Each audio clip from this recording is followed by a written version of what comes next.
9, 8, 7, 6, 5, 4, 3, 2, 1.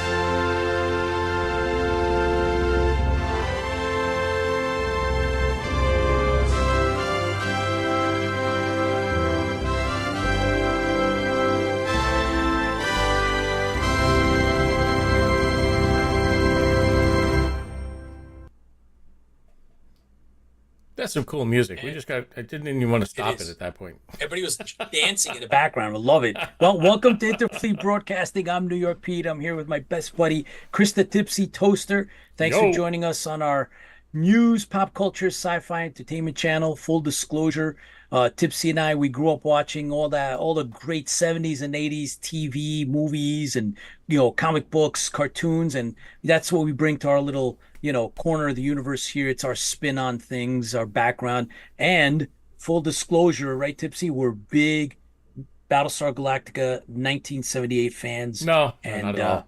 Yeah, just still a little bit, but Galactica is what brought us together, classic Galactica, and here we are. So welcome everybody. There's a bunch of you out there that are watching live with us now. Thank you. We have on the show tonight, believe it or not, Tiny Bean Tara and John One with Doc McAuley and, of course, Jack Stauffer. And we got a lot of great stuff to reveal. So thanks for coming on to the show, watching us. Mediocre Modeler, John One, Battlestar Bulletin Board, Sean Shallow. Hey, Lola, what's up? Thank you for joining us. I know Georgia G in the house, Bert Oliver Bomer, Paul Rotter, and Erica, thank you for joining. So you guys know what to do. Just put up a hello or something so I can recognize you. Shout out here on live IFB. So thanks for joining, guys. Let's see. Pull up the crew. Ready? Let's get the crew up. Wow.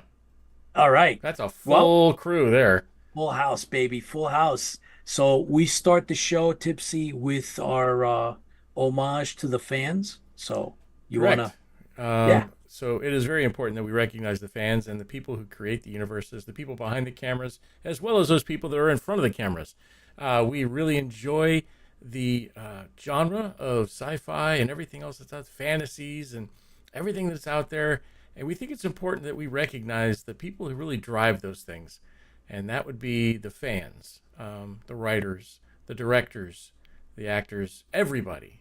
But especially the fans, because if the fans weren't there, I don't think the writers and the directors would make any money, and they might not do anything like that. But anyways, we're glad you're here, and we always start off with a toast. So we'll go around the room here, and we'll say, Pete, what do you got tonight? Tea? I have tea, hot. we need Earl Grey. Of course, of course. Earl Grey, sir. I always thought that was a brand name. Who's the longest time? I thought that was the brand name. Well, see, you need more. Yeah, you uneducated. I'm not a teetotaler. That's all there is to it. Tiny Bean, what do you got? I've got some delightful Pinot Grigio. Ooh. Box or bottle? Box. That's the only way to tell you the truth. I am a fan of the box, and it's recyclable. And, there you go. You open it's good for the environment as well as for you. Days. That's there right. You go. All right, so square to the right is you, Tipsy. What do you got? Well, I got a little soda tonight, and that's all. A little Kraken. Oh, the Kraken. Oh, yeah. Dangerous Kraken. All right, stop. What are you doing? Oh, my God, it's going to... I would be knocked out. Oh, yeah.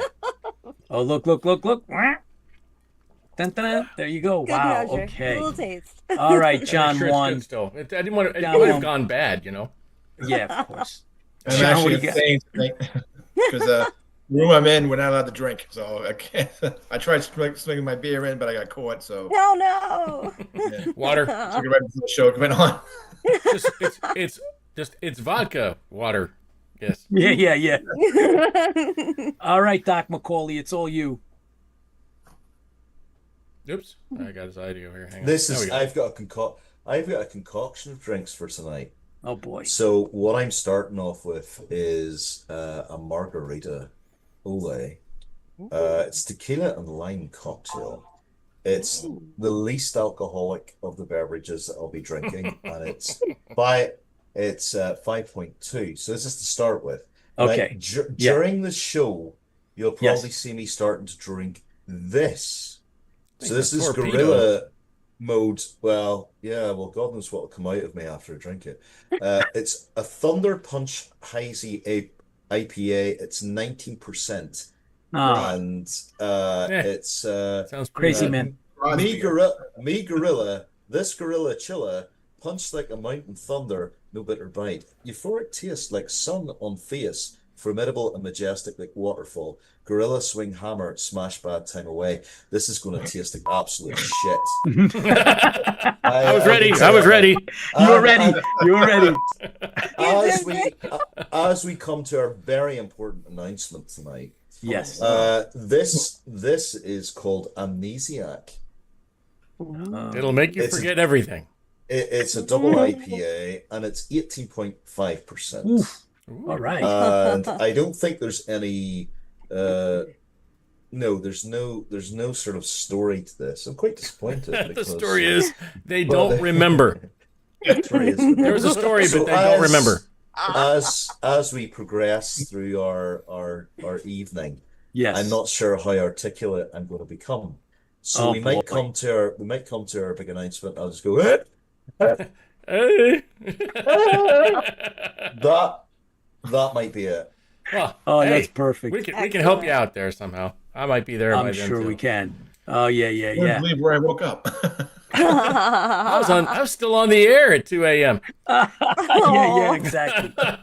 Pete went to Well, sleep guys. on the camera. We got to do another one of those 12-hour Marathons. marathons, Yeah. Pete. I remember 12 hours. Yeah, We said we would. We are. 12-hour marathon, Pete. All right. Amazing. Yeah, Anyways, here's to all the fans. Thank you for being here. We look forward to entertaining you this evening and entertaining ourselves. And good Lord, that's a hell of a head on that beer, sir. Okay, Wow. what is that? Ooh. Or is that a beer, or is that just the stuff that's inside That's of it? just That's not nasty. beer. That's the stuff that's in it. So Ah. that's straight out the can. It looks like lemonade. You're just cheating. That's all. It's not lemonade. I'll tell you. This is it's cloudy going in. It might be clear coming out. Let's find out. Well, Nasty. nasty boys. Sancha, Oh, say. Anyways, Fans here's to you. fuel Thank the you. Fans fuel the fleet. Cheers. Christ, that's bad. Doc McAuley couldn't wait. He had to taste that. Rob Baum, unofficial fact checker IFB. Thank you for joining us, Dave and Chris Laskowski from Down Under. Superfan Fran and Kim Harms, mediocre modeler, and Colin. Thanks, guys, for joining us live. We have a lot of really cool stuff going on, and we're gonna kick it off with Tiny Bean Tara has a full deck, and I'm gonna talk with her afterwards because I watched one of her recommendations and I thought it was spot on. So I'm looking forward to getting some feedback. So that's what I have in line. Oh. Yeah. Here we go. So we ready what- for Tiny yeah. Bean Tara? Tiny Bean Ready. Tara. Oh, let's hang on. do Wait. it. Oh, it's offline. Oh, that sucks. Oh, wait a minute. Here it is. Hang on. Wait. Oh, nope. Oh that's boy. offline. Is it the yeah? Okay, Music's just offline. bring What the- bring Tiny Bean Tara I on, don't man. understand. Stop holding it back. I don't Just get her understand. on. Hang on. Let me try the reset thing. Oh, look, that didn't work. Oh my God, he's gonna try Oh, to that didn't work at reset. all. Oh, what Oh was no, that? it's gonna crash the my. computer. So Yeah. yes, so if That was you, interesting. We can if do, it goes down, we can do go to that. YouTube. Hang on, I can do that. Yep, there we go. There's Oh my that. That's good. Hi. Hang on. There's And we've got Yay. this. I think we have that. There we go. I think we're ready for that. Is that the right one? I think that's the right one. Okay, I think we're good. So, Tiny Bean Sarah, the movie queen, movie critic queen of IFB, and here she is. Drum roll. boom. Take it away. Da, da, da, da.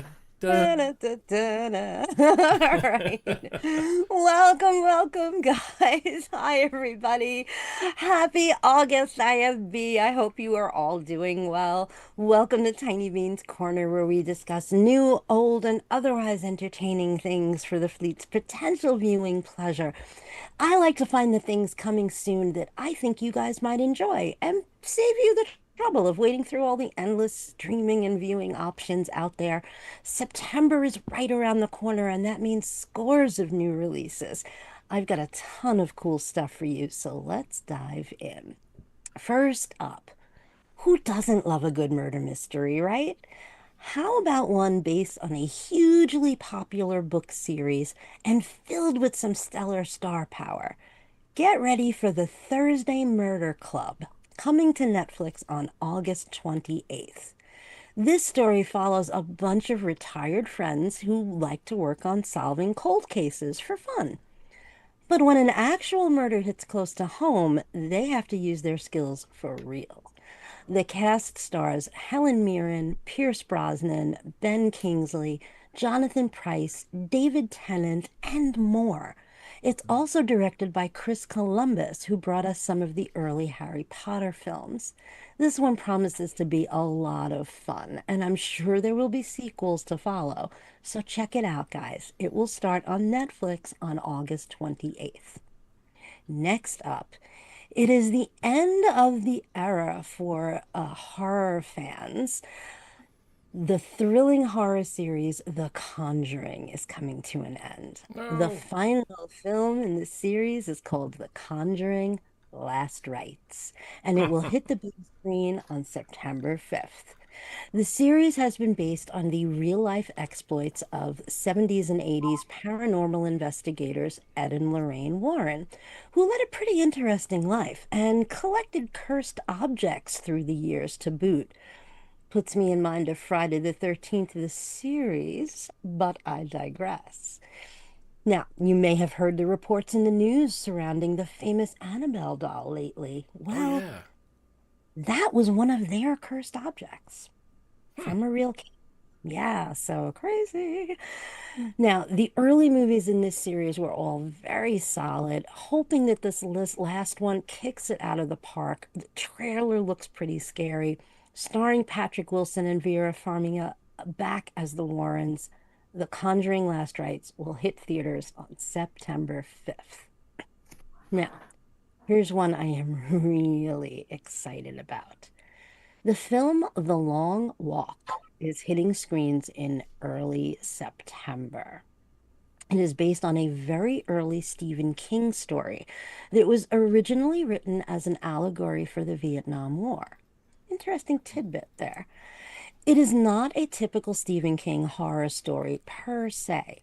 It takes place in an alternate reality US, and each year, 100 young men are chosen to take part in the long walk. The race requires them to maintain a steady pace of 4 miles an hour, but if they drop below it for more than 30 seconds on 3 separate occasions, they will be shot on sight. The winner of the race can ask for whatever they want for the rest of their life. Reminds you a little bit of the Hunger Games, Squid Game. Yeah, this came a lot earlier than those. But wait, it gets even better, guys. 2 of the lead young actors here you may well recognize. David Johnson, the breakout star from Alien Romulus, and Cooper Hoffman, the son of one of my favorite actors, the late Philip Seymour Hoffman, who we last saw in the movie Saturday Night, about Saturday Night Live.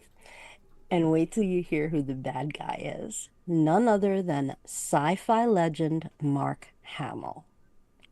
Holy cow, guys. You need to watch this trailer. It is pretty off the hook, and Mark Hamill looks terrifying. Can't wait. This one is going to hit the big screen on September 12th, and I have a feeling we're going to be talking about this one for a long time. Now, trailer drop news on one of our favorite series here in Tiny Beans Corner. This one is for you, Tipsy. Our beloved Tulsa King returns for season 3 on September 21st. And The teaser trailer is everything you want it to be, guys. Following the exploits of New York gangster Dwight Manfredi, Sylvester Stallone in the role he was born to play, Manfredi has made a name for himself in Tulsa with his crew. This new season, however, adds a bunch of amazing names to the cast, including Robert Patrick, Kevin Pollak, and wait for it, Samuel L. Jackson. Say what one more time? So excited for this. If this What? third season is anything like the first two, it will be the best time you have in front of your TV this fall.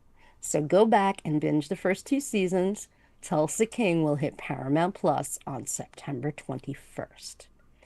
Last up in the previews department, you know I love my classic monsters here in the corner. And this fall, we will be treated to some special stuff in that department. While Guillermo del Toro's Frankenstein is getting a lot of love, deservedly, I mean, have you seen that trailer yet? There is another one to get excited about. Check out information on The Bride, directed by actress Maggie Gyllenhaal, and it stars Jessie Buckley, Christian Bale, Peter Sarsgaard, Annette Bening, Penelope Cruz, and Jake Gyllenhaal. It is said to be an entirely new vision for the story of the creation of Frankenstein monster's companion, with a rumored budget of 100 million. There is a lot riding on this one. Rumor also has it that the release has been pushed back from September to next spring, which is usually not always the best of signs, but I am holding out hope. So let's keep an eye on this one together, Fleet. Now, before the summer gets away from you, I have a great documentary recommendation for you on what is the biggest summer blockbuster of all time, Jaws. A personal favorite. In Oh, no. fact, Dun, that's dun, it, dun, dun, right? dun, dun. Now, what you can't see out there in IFB land is on the wall to my left, that way, is my framed Jaws poster. Yeah, I'm a big fan. So it's just not summer for me without at least one viewing of Jaws.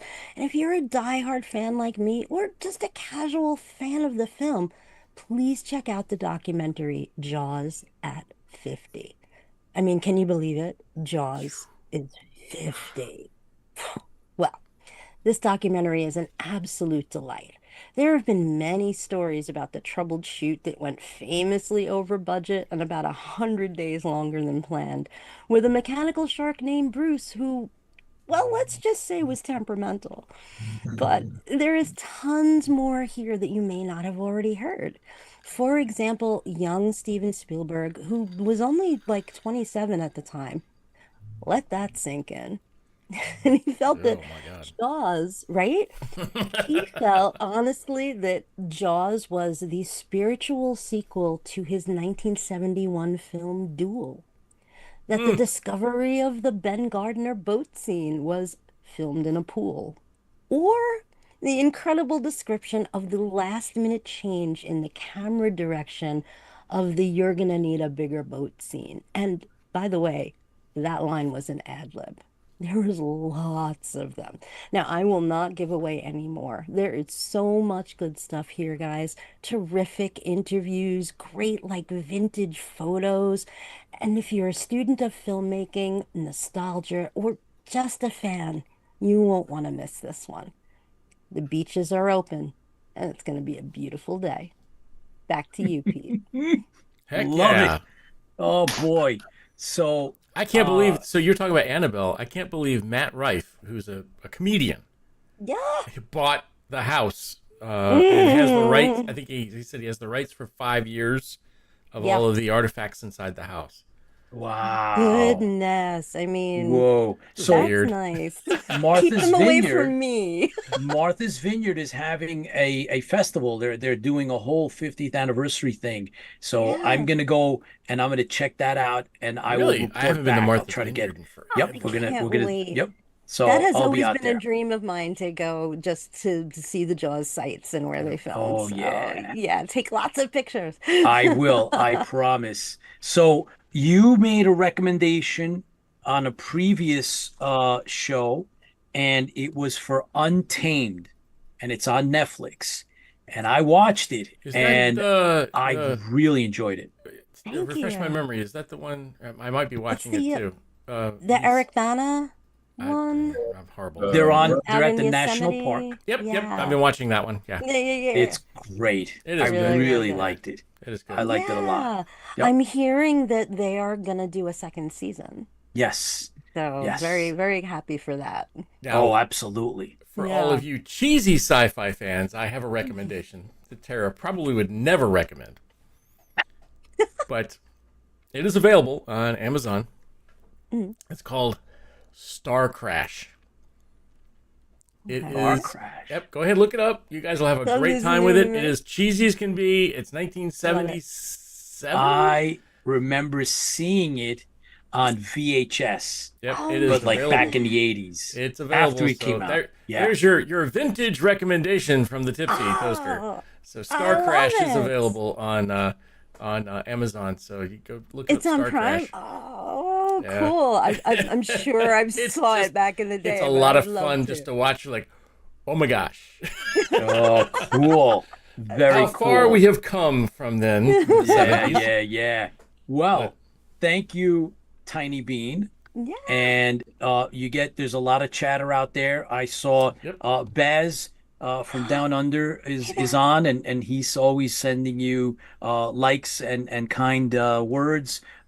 Kim, Erica, Colin, David, Chris Marshall's with us, Paul, Commander Kane, and of course Karen, and our very own Erica Persiani There you that go, does our guys. conventions. There's a chance to say hi to So- Tara right on the message board.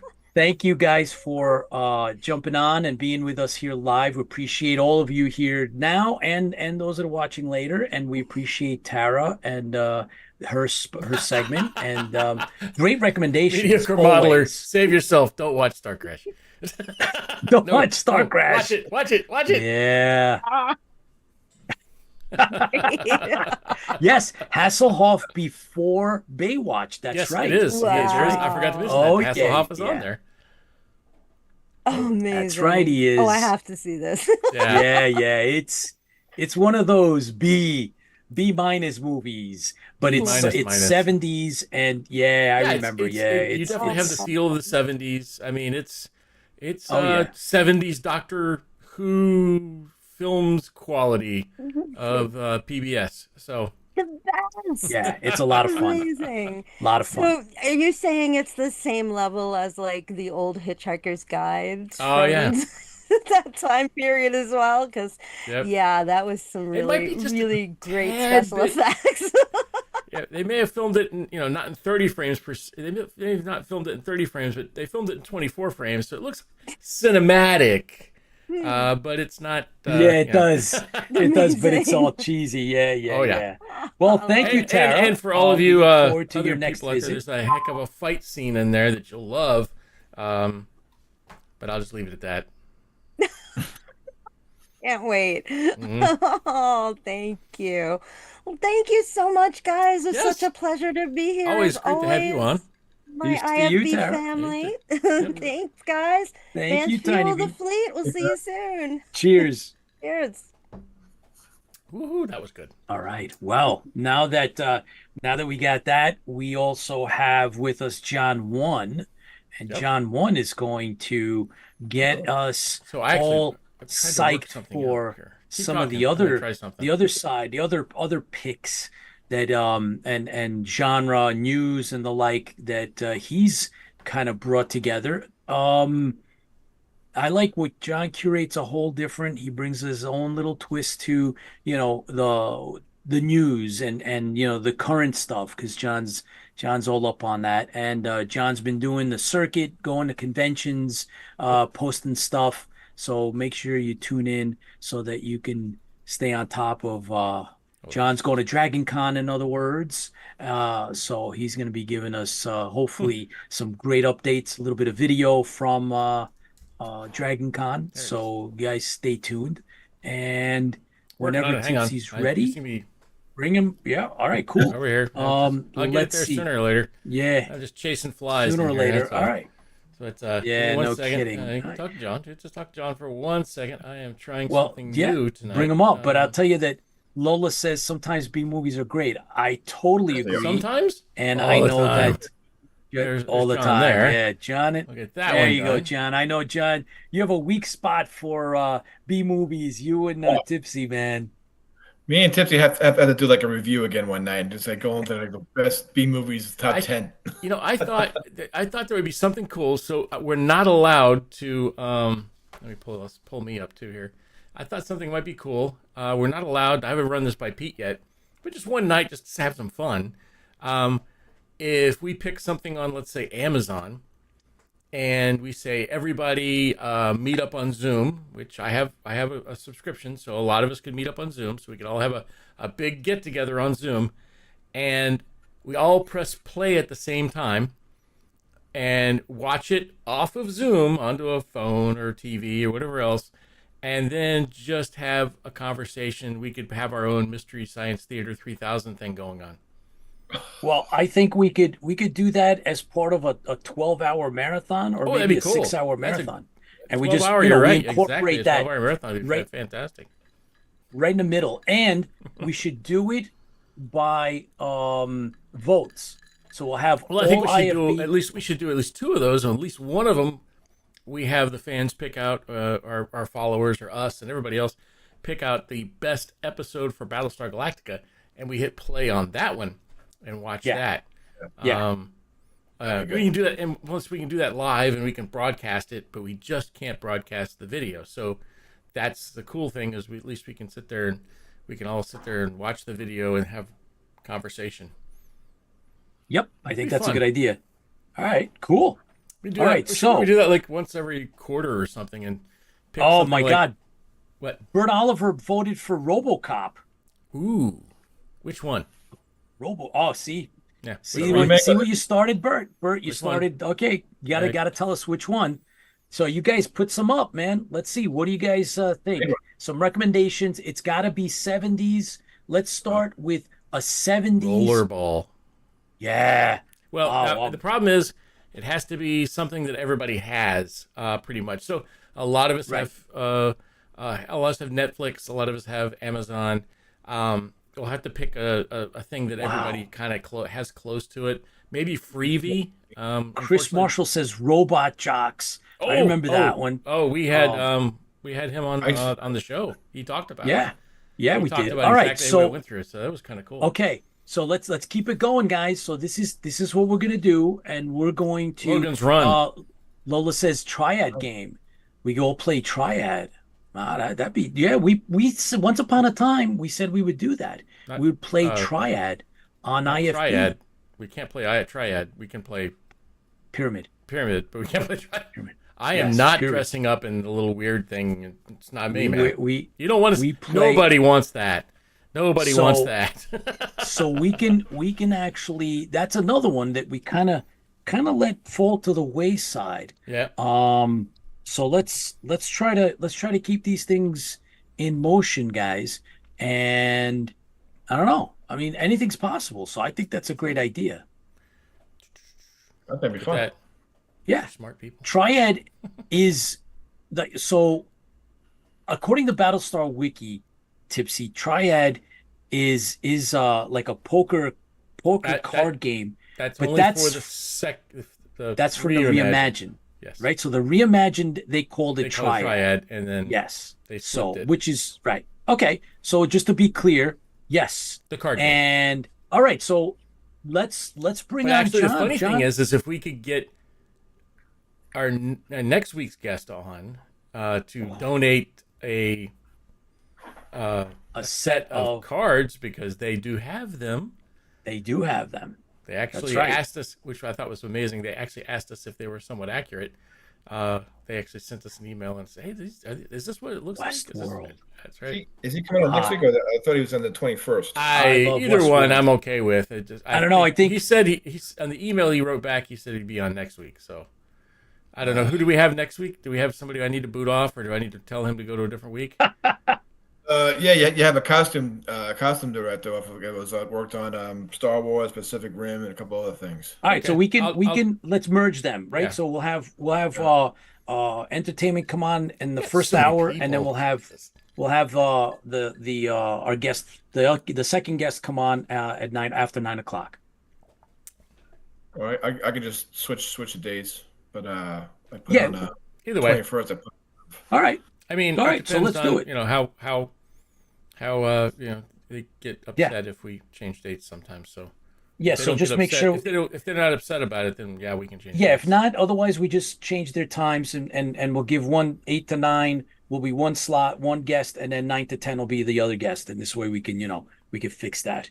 Hi, everybody. Um, We're doing our planning session right here in front of right you. here. So you guys get to hear who's coming on, and you're getting Behind the advance scenes, notice this is on how the the guests. sausage is Yes, made. that's right. And you get to hear the guests. We have guests lined up for about a month in advance, and they're all, I mean, sometimes we get guys that come up and tell us, I'm available on this date, but you got to hear it first.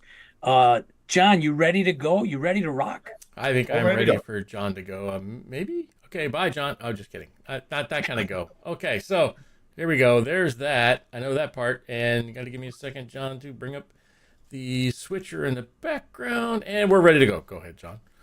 Wait. Actually, I have got something new for John. Let's see if this works. Ready? Where's Penny? Newsroom.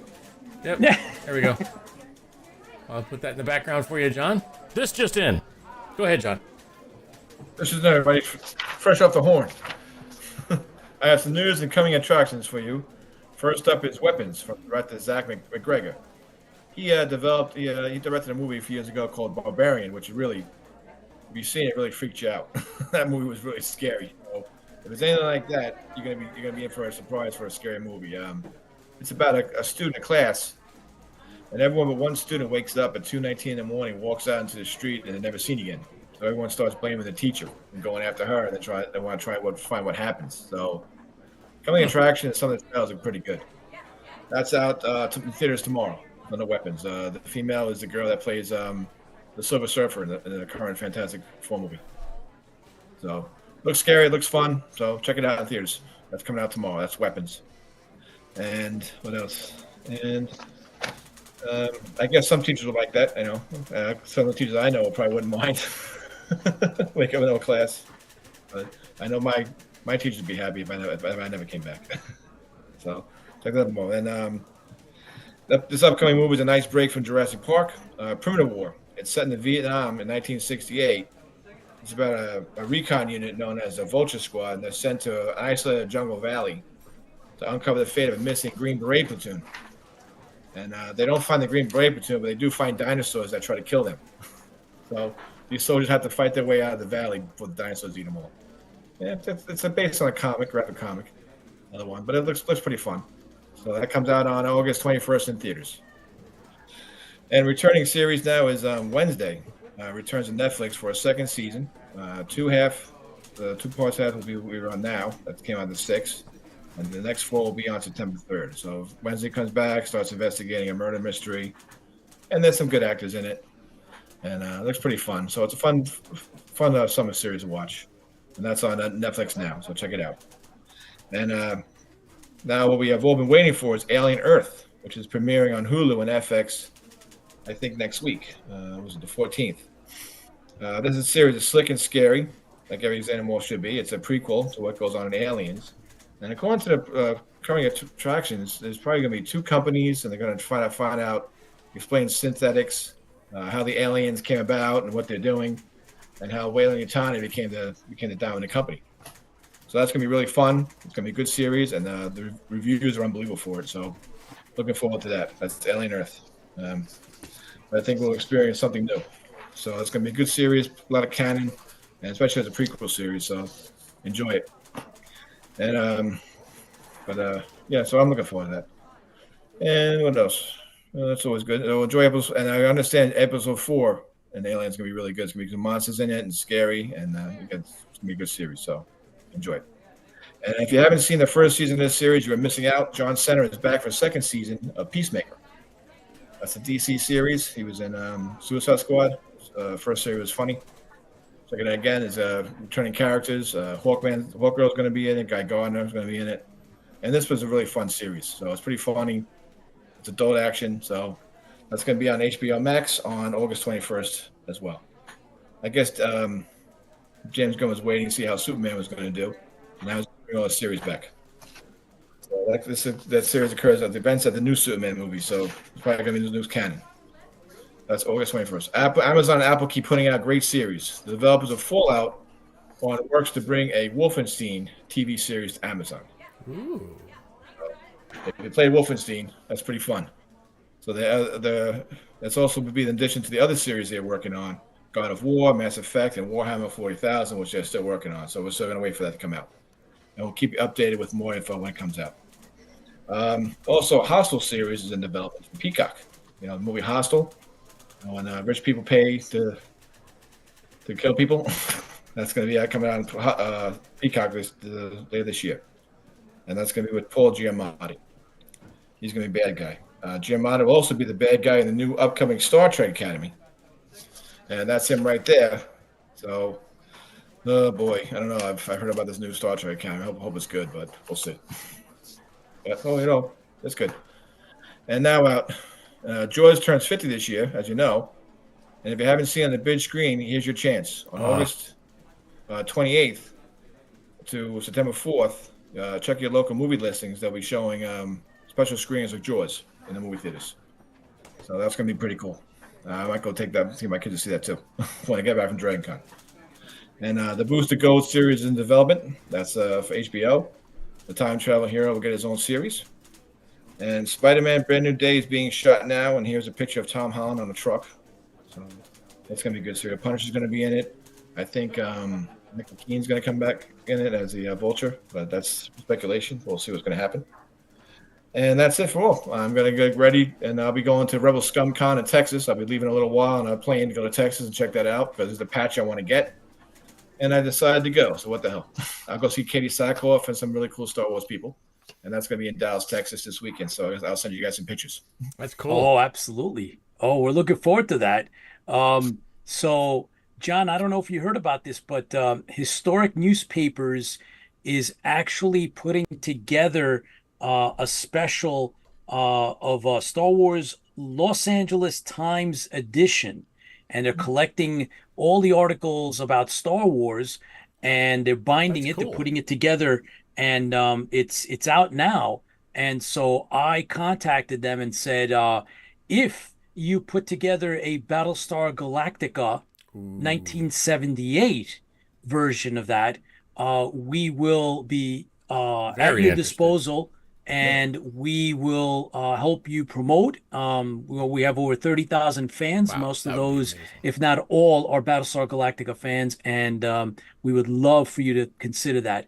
And they wrote back and they said, that's a great idea. So that's so awesome. That's cool. Imagine. Great. Wow. Oh, yeah. That would be really cool. All in one place, right? So all of the articles that were ever published on Battlestar Galactica, reprinted and bound. It's just, they did it for this. They released it for Star Wars. I wouldn't know. We got a 50th anniversary of Battlestar Galactica coming up, which makes me feel old, and I'm sure. Hi, Jack. I'm sure Jack feels a little older after that too, as well. But we'll have Jack come on here in a second because I don't have him set up yet. But we can hear you, but nobody else can hear you, Jack. But anyways, that's a scary thing. 50 years coming up, but that's pretty cool. Looking good. Well, thank you, John. I want to say one thing, John. Updates. If you haven't gone to the theaters yet, and everybody out there that's listening, or not listening, you can be doing whatever. But anyways, and for all those people out there, I did go see one of my favorite shows, remade on the big screen. The Naked Gun is amazing. I enjoyed every minute of it. I thought there's going to be some purists out there, just like Battlestar Galactica and Star Wars and everything else. Like, oh, you can't beat the old one. I think Liam Neeson did a really good job at it. If you get a chance to go see it, I saw it on opening day because I was so excited about it, and it was just a fun time. It was great. It was slapsticks comedy of just like the old one. I do miss the original, but they did it justice, I think. So if you get a chance, go see it. I'm not making any money on this. Yeah, I told him it's okay. Yeah. Well, John, $20. thanks for anyways, thanks for the updates. Appreciate it, Anytime, man. guys. Yeah, John. Hope And, you guys like it all. Yeah, Thank you very for much. sure. And keep us posted. Yeah. Cheers. And Dragon Con's coming up too, so I am so jealous. I am sorry I'm not going to be able to go. So you'll be our representative there, John. So That's right. That's right. And I I got got some stuff, contingent coming with me, so I'm going to keep them busy. stuff in the mail there for go. you. Yep. Ooh, cool. Thank you. All right, John. Take All right. care. Take care. So, Okay, guys.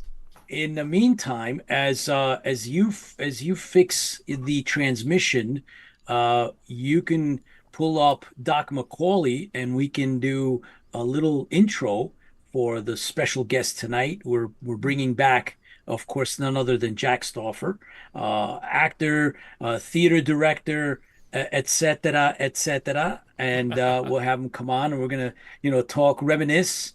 He's gonna fill us in on a lot of stuff. And I know that Doc McAuley has a couple of things that I think he wants to hint at.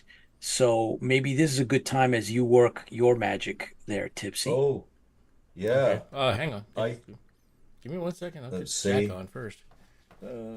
Jack, you are assigned to interview one. Blammo, there's Jack. Okay, we got Jack there.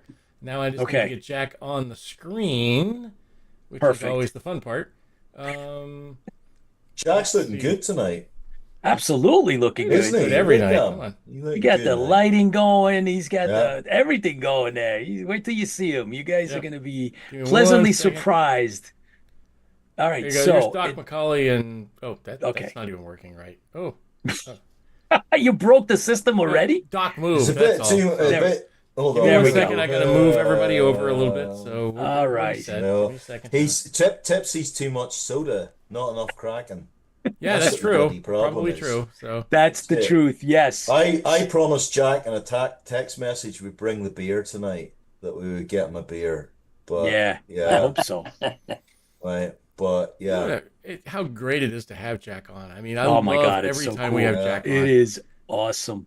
Yes, it is. So, Doc, what do you think? We definitely have some major announcements. I'm going to start hinting at it, right? Yes. So there's two major announcements. Yes. So we have one that's a video game announcement. Yep. For fans of classic fighting video games.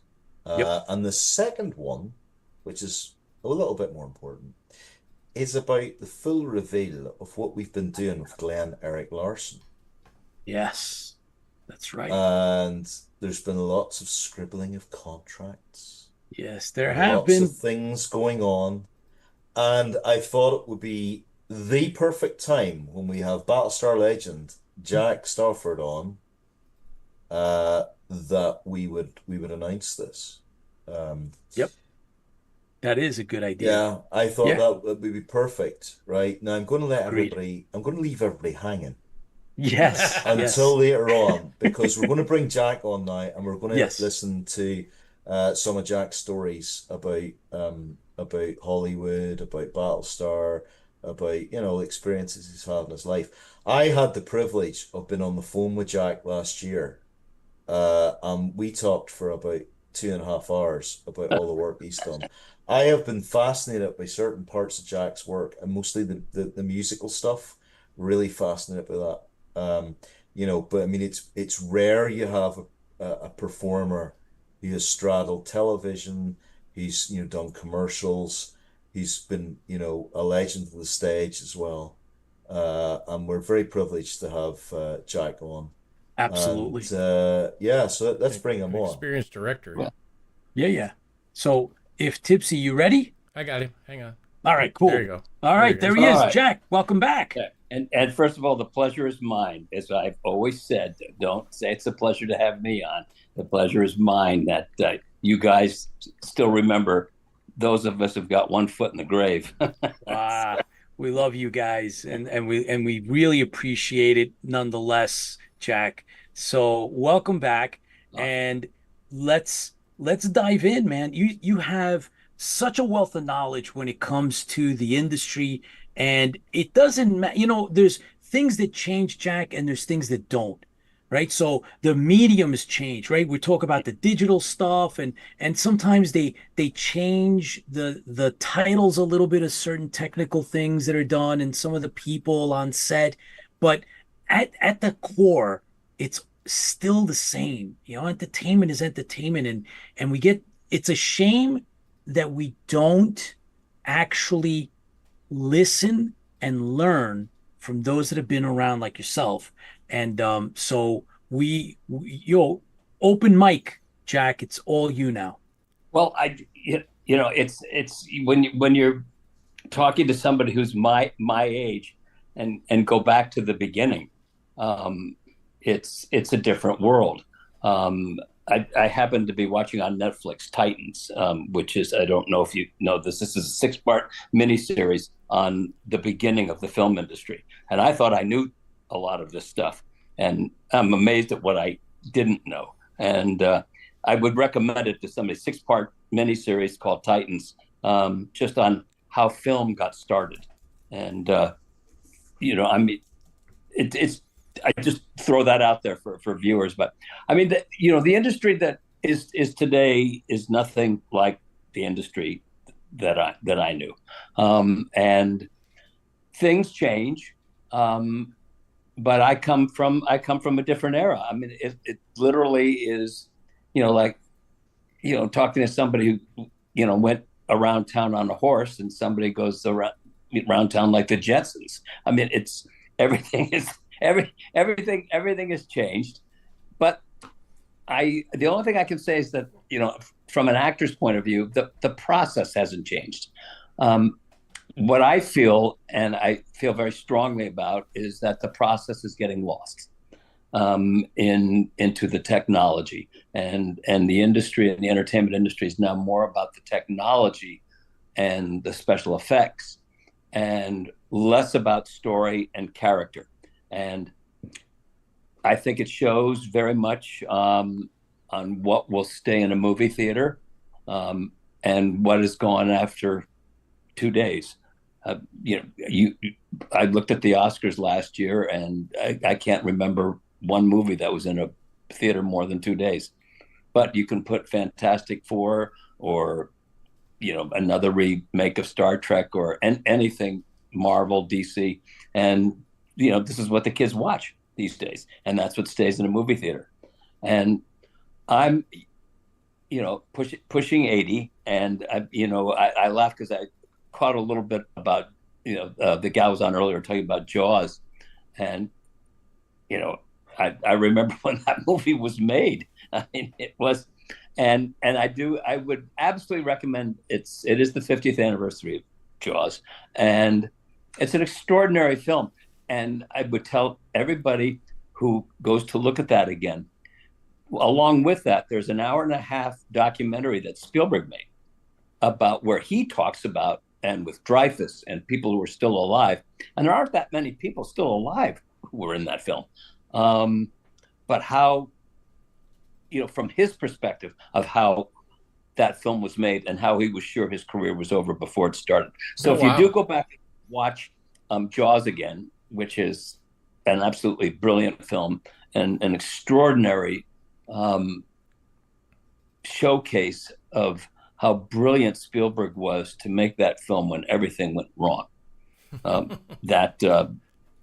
It just goes to show, as a young director. And, I laugh because I remember, when these people were the youngsters, the Coppolas, the directors, the Spielbergs, the Lucases, the Kubricks. And now these are ancient people, and I don't know any of the people out there. Everybody who I thought was a young actor is now, a grandfather. So it's different, and I have a million stories, but if you get me going, I would rather know what we want to get you going. We're good. What you want me to talk about.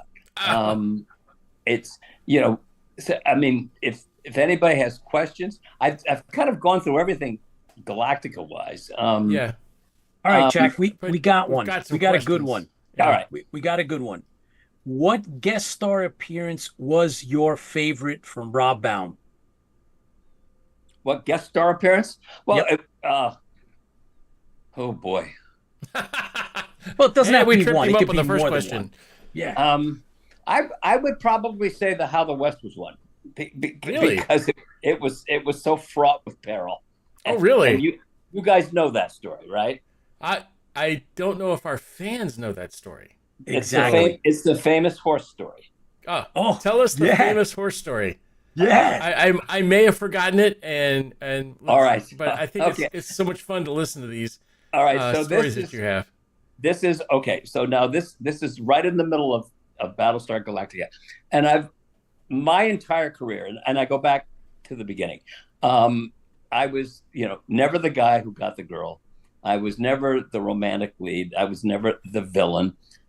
I was always the best friend, the guy next door. I was Ronnie Howard before Ronnie Howard was Ronnie Howard. That was just the nature of it. It was my looks. I was an all-American freckle-faced kid from, Darien, Connecticut and New York. And, I came along and started my career as the industry was changing into much more edgy characters. So anyway, I would always complain, how come I could never get the girl? And, laughingly, that's one of my favorite Quinn Martin stories. And I'll lead into the horse story. As I did all these Quinn Martin shows, and I got killed in all of them. I never got past page 15 in the script. And I was in the commissary over at Quinn Studios with the head of their casting department. Now, this is back in 76, I think 75, 76. And I was sitting with their head of casting, John Connolly, just pissing and moaning about how come I'm killed in every show.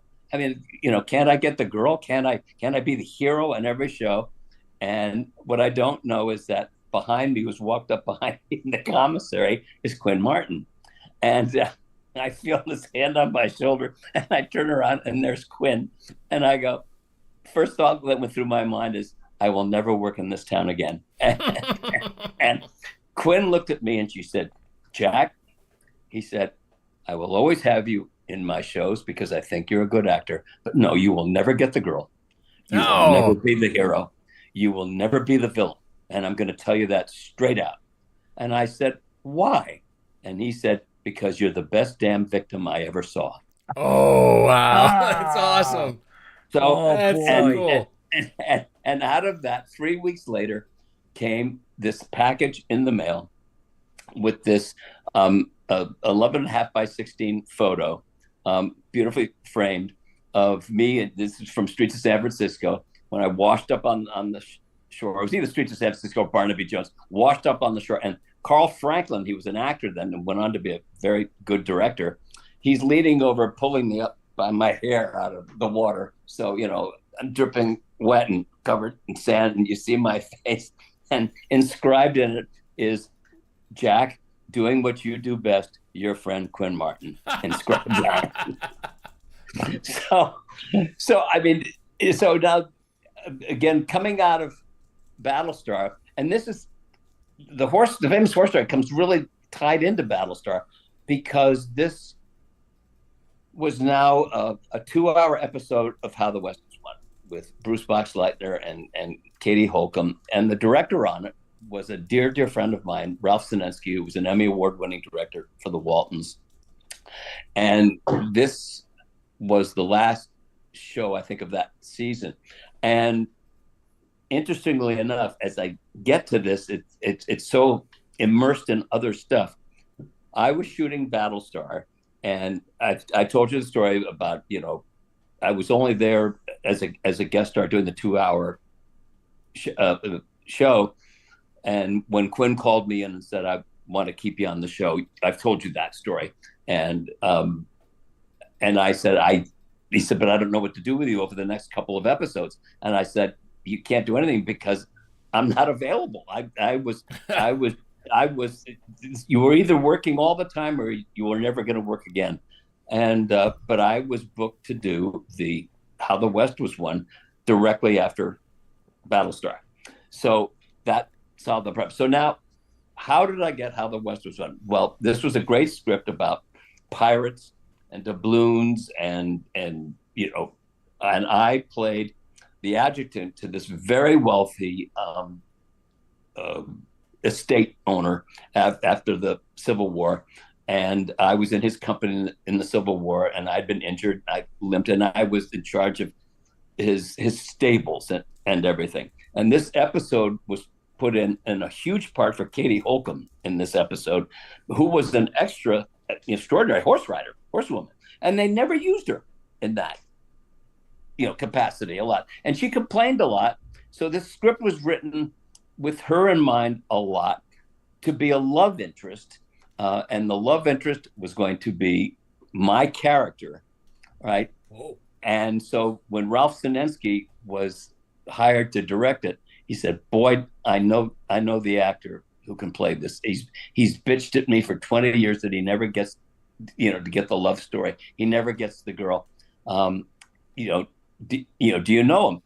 So I had to go in and meet the producers, and because I was over to MGM, so I went and I read the scene, and the producers were wonderful, and they said, "Jack, you're perfect. You're perfect for this. We'd love to have you do this 2-hour thing." And so I said, "Great." And as I was turning around to leave, I literally had my hand on the doorknob with my back to him, and from behind me, I heard the voice saying, "Jack, I know this is a stupid question, but you do ride, don't you?" Okay. Slowly, I turned. And with the most sincere look on my face, I went, "Oh, of course. I ride all the time." Yeah. And turned around and walked out into the hall. In a car. But me. I didn't know how to ride a horse. I didn't. So this is now a Wednesday or a Thursday, and the show's going to start shooting on Monday. And so my sister was an expert horsewoman, and she rode dressage and she rode Western. I called her on the phone. I said, "God, you've got to teach me how to ride a horse." And she said, "What, are you kidding me? You don't learn how to ride a horse in 2 days. You didn't learn how to play pro tennis in 2 days. You didn't learn your craft in 2 days." I said, "I'm on this show and I've read the script and I have to ride a horse in this thing." And so we spent the entire weekend down trying to get me to ride a horse. And I remember showing up at the barn where she's at, in tennis shorts and sneakers. And she goes, "No." So we have to go to the Army Navy store and at least, get some jeans and a cowboy shirt and some boots. And for 2.5 days, I tried to learn to ride a horse. And she coined the phrase, "You look like a fag on a nag." And that phrase followed me for a long time. That phrase is actually in the cabaret, because that story's in the cabaret. So I go, "What do I do?" And she said, "The best thing we can do is practice you getting on the horse, getting off the horse. And if you can do that, maybe you can get the stuntman to do all the riding." Maybe you can because survive. in this script, there's a lot of horse riding in it.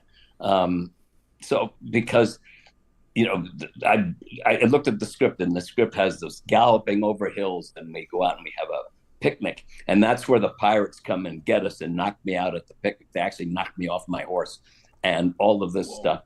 And it's Katie Holcomb, going across the hills on the horse.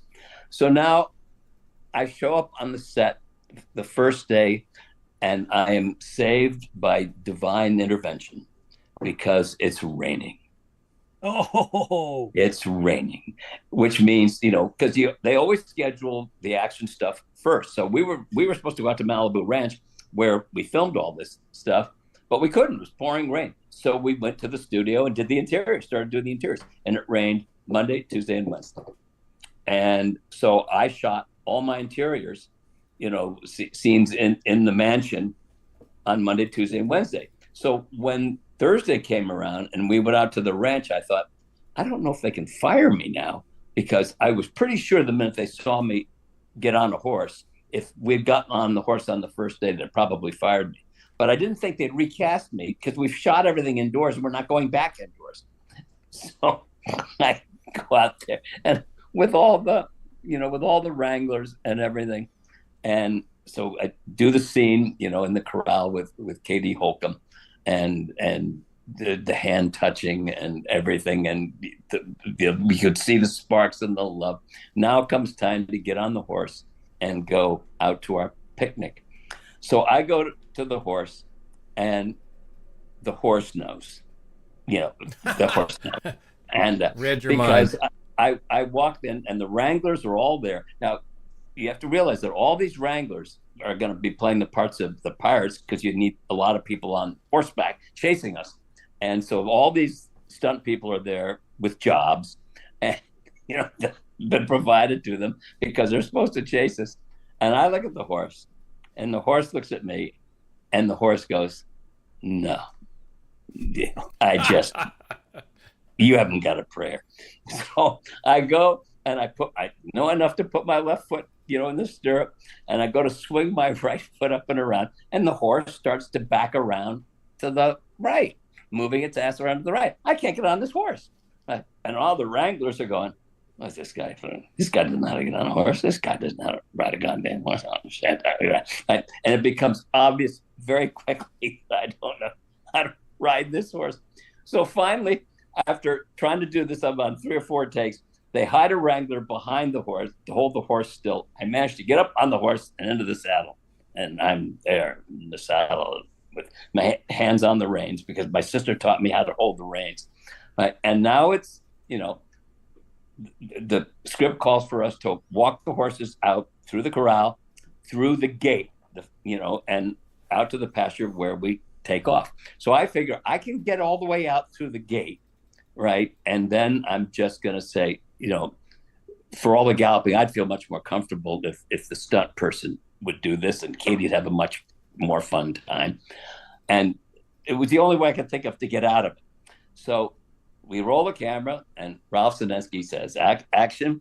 And Katie Holcomb, instead of walking across the corral and going through the gate, spurs that horse. That horse goes, jumps over the fence. Oh, wow.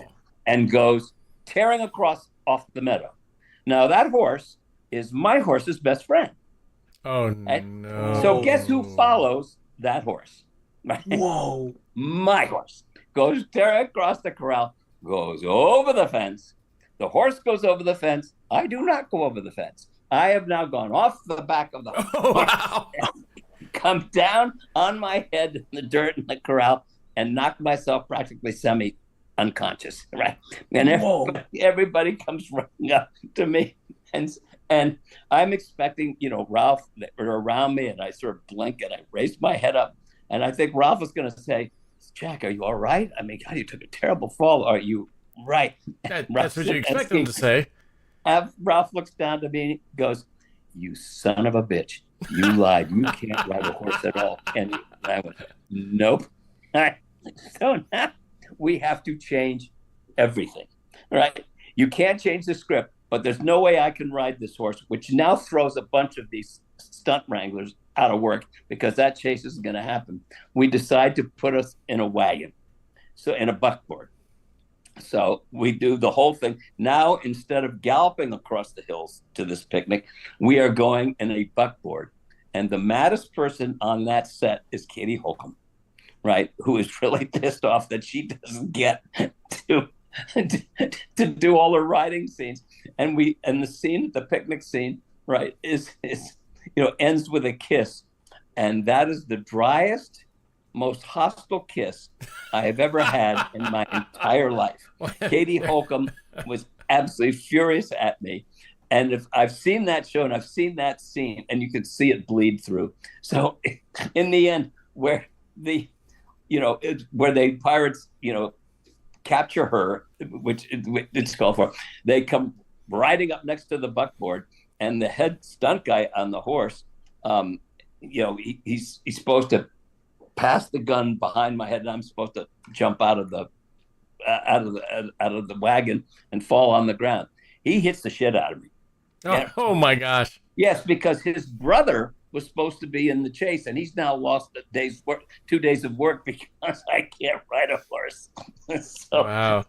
And for those people out there, that is the Scavengers. The Scavengers. That's it. Yep. That's the famous horse story. You can't ride a horse. You can, but it was the lie that slipped so easily out of my mouth. It's just slowly he turned. Yeah.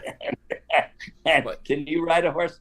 Yeah. Sure. Yeah. Anything. I need the money. I'm hungry.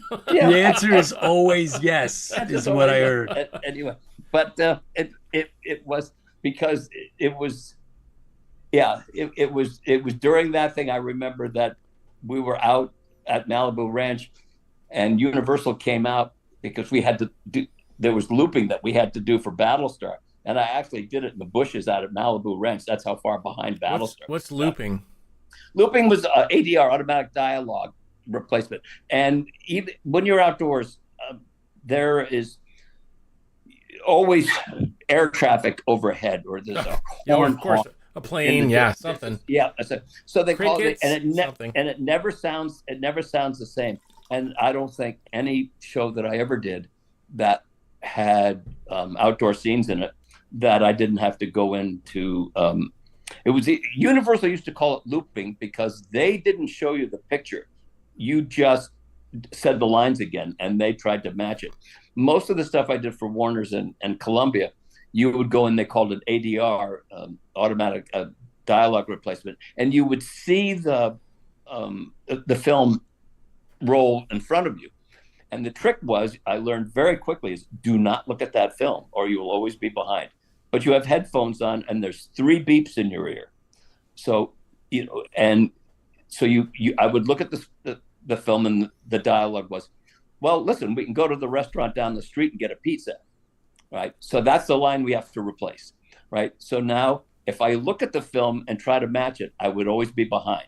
So I learned just to shut my eyes and listen to the beeps. They'll go beep, beep, beep. Well, if we want to go to the restaurant down the street, we can get a pizza. And that's how I would do it. And it never sounded the same because there was ambient noise outside that was always on the soundtrack. And if you go back and look at a lot of the stuff that was made in the 60s and 70s and stuff, if you listen carefully, you'll hear when it's dialogue replacement. It doesn't quite sound the same. It's too quiet. Yeah. So anyway, but Pete, what other questions we have? Yeah, Jack, we have a question from Doc McAuley has picked up a question and he wants to bring it up. So go ahead, Doc. Yeah, I got a text message from one of your old friends, Bruce Boxleitner. Oh God, you were in Scarecrow. Yeah, and Mrs. King. Oh wow, I haven't heard that one in a while. I did watch that show, but wow. That's another story. I asked Bruce about your character and how the West was won, right? He said your character name was David. Yes. So, interesting. I haven't seen this episode at all. Bruce is teaching me about Westerns. He's been teaching me about Westerns and stuff because we've been working together. But he brought Scarecrow and Mrs. King. So I thought, well, Jack, tell us about Scarecrow. Okay, all right. This is another Hollywood story. Okay, Kate Jackson was a very difficult person to work with, and she and Bruce did not get along. She was, after coming off of Charlie's Angels, she became a diva. Very difficult to work with, much like Terry Hatcher did, coming off of Superman with Dean Cain and stuff. And Kate Jackson basically was a pain. And so I got fired from a show once in my life. And it was a show that Kate Jackson was the star of, and I can't remember the title of it, after she did Charlie's Angels. And I got hired as a guest star. And I went in on Monday morning for the first scene, and we did the run through of the scene. And I went out to the trailer to get my makeup put on. And the AD came in and said, Jack, this is a hard thing to say, but we're going to release you. Whoa. And Wow. I went, what? Why? Heartbreaking. What did I do wrong? He said nothing. He said, this is Kate Jackson. And I said, well, let me talk to her. What did I do wrong? If I'm saying something wrong, or she thinks I'm a bad actor, we can rehearse it. He says, no, Jack, you don't understand. I will tell you this, that she doesn't want you. And the reason she doesn't want you is you're too good an actor. Wow. You're afraid to show them up. And she said she doesn't want anybody who might take attention to her away from her. So I was literally fired from that show. Well, you know who was Bruce Boxleiter's co-star on Scarecrow? It was Kate Jackson. So when I go in to audition for that, the part that I play is this crooked owner of a dive shop who sabotages the scuba gear and everything. And this is also about buried treasure under the ocean. We shot all of this on a boat out, off of Santa Monica. Anyway, all my dialogue basically was a lot of it was with Kate Jackson, who comes in and orders all this stuff. And then from then on, they find me out, I get arrested, blah, blah, blah. And so now Kate Jackson has pulled a Kate Jackson and has walked. She's refused to show up. I don't know why, but she did this. She did this. She walked. And so I've been hired for the show. They've either got to pay me, but the scenes that I have with Kate Jackson are no longer going to be there. So they now change my character to the head bad guy, the thug, and I'm sitting there, and in the big fight sequence in the end of the episode, the thug, which was supposed to be a different character, actually gets into a fight with Bruce Boxleitner and knocks him overboard from the boat. And so now I am playing this thug. And we're on the boat. Bruce Boxleitner is 6'3", 6'4", and weighed 220 and was sculpted and the handsome leading man and everything. And I'm this skinny, 5'10" foot, 150-pound guy. There's no way they're going to buy me as a thug who goes and punches out Bruce Boxleitner and knocks him overboard. And I said, well, can I at least have a gun? Right. So the show was so far behind. It was so screwed up. And Bruce couldn't have been nicer, because in the script, they wanted to have a fight. And Bruce Boxleitner, they started to film the dialogue, and they're filming, and Bruce Boxleitner puts up his fist and goes to me and goes, please don't hit me. Oh, please don't hit me. And starts to laugh. And the director goes, cut. What are you doing? What are you doing? And Bruce says, there's no way in the world anybody's going to buy this of him knocking me out. He's half my size. So give him a goddamn gun, and I'll run from the gun and just jump overboard. I think I found a picture. So that's what we did. Yep. There it is. I think that's the picture. He's a big lad. Yeah. Bruce is a big lad. Yeah. So I mean, he saved that. But that's, again, just another thing of all the crap that can go wrong. So he jumped overboard, and there was actually one take that we did that, he jumped overboard, and I thought, screw it, I just jumped overboard after him. But it got shot, it got made. But yeah, interesting that you brought that up. And Kate Jackson was involved in both of those.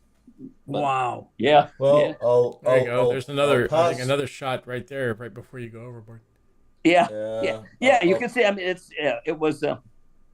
It was a fun shoot. Bruce was as nice as he could be, and I never did a bad five with him, but I'd see him at conventions and stuff, and we would laugh. We would laugh at that, and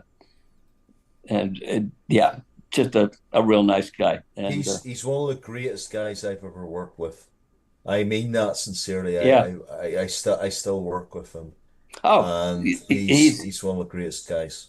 yeah, he's a terrific guy and one of the nice people of the industry, which as the guys, you know, both know that I was very fortunate to work with very, very few people that, you know, thought way too much of themselves. I was very lucky to work my entire career with talented people who were there as part of the team, even though they were the stars.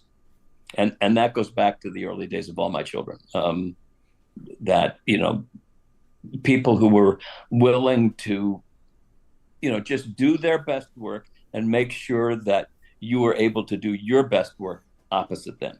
And that's when I went into directing theater. That's what I stressed most of all, was giving people a safe environment to do their best work. Yeah. Jack, we got another good one. Okay. Let's see what this brings up. James Garner and the Rockford Oh Files. God. Oh wow, I love the Rockford Files. That was a great yeah. show. That I love the. that I think I was a gearhead, so I love the car. Again, that wasn't so much James Garner, who I knew. I knew his brother very well because his brother was a really good golfer. But James was incredibly nice to him, to me. But this is another great story. This was, I played the crooked security guy at an old people's home who was swindling them out of their money, and we shot this at the old actors' home. And the thing that was so incredibly amazing about this was they used a lot of the people that were living there, and these were people in their 70s and 80s and 90s. There were people there that went back to silent films. Wow. And when you brought the trucks in and you brought the lights in and the cameras in and the lights went on, I mean, these people who were sitting in wheelchairs and practically comatose, they went back 50 years. You could see it. They were up, they were around. The women had makeup on. A lot of it kind of went all over their face or anything, but we used them as background in this thing.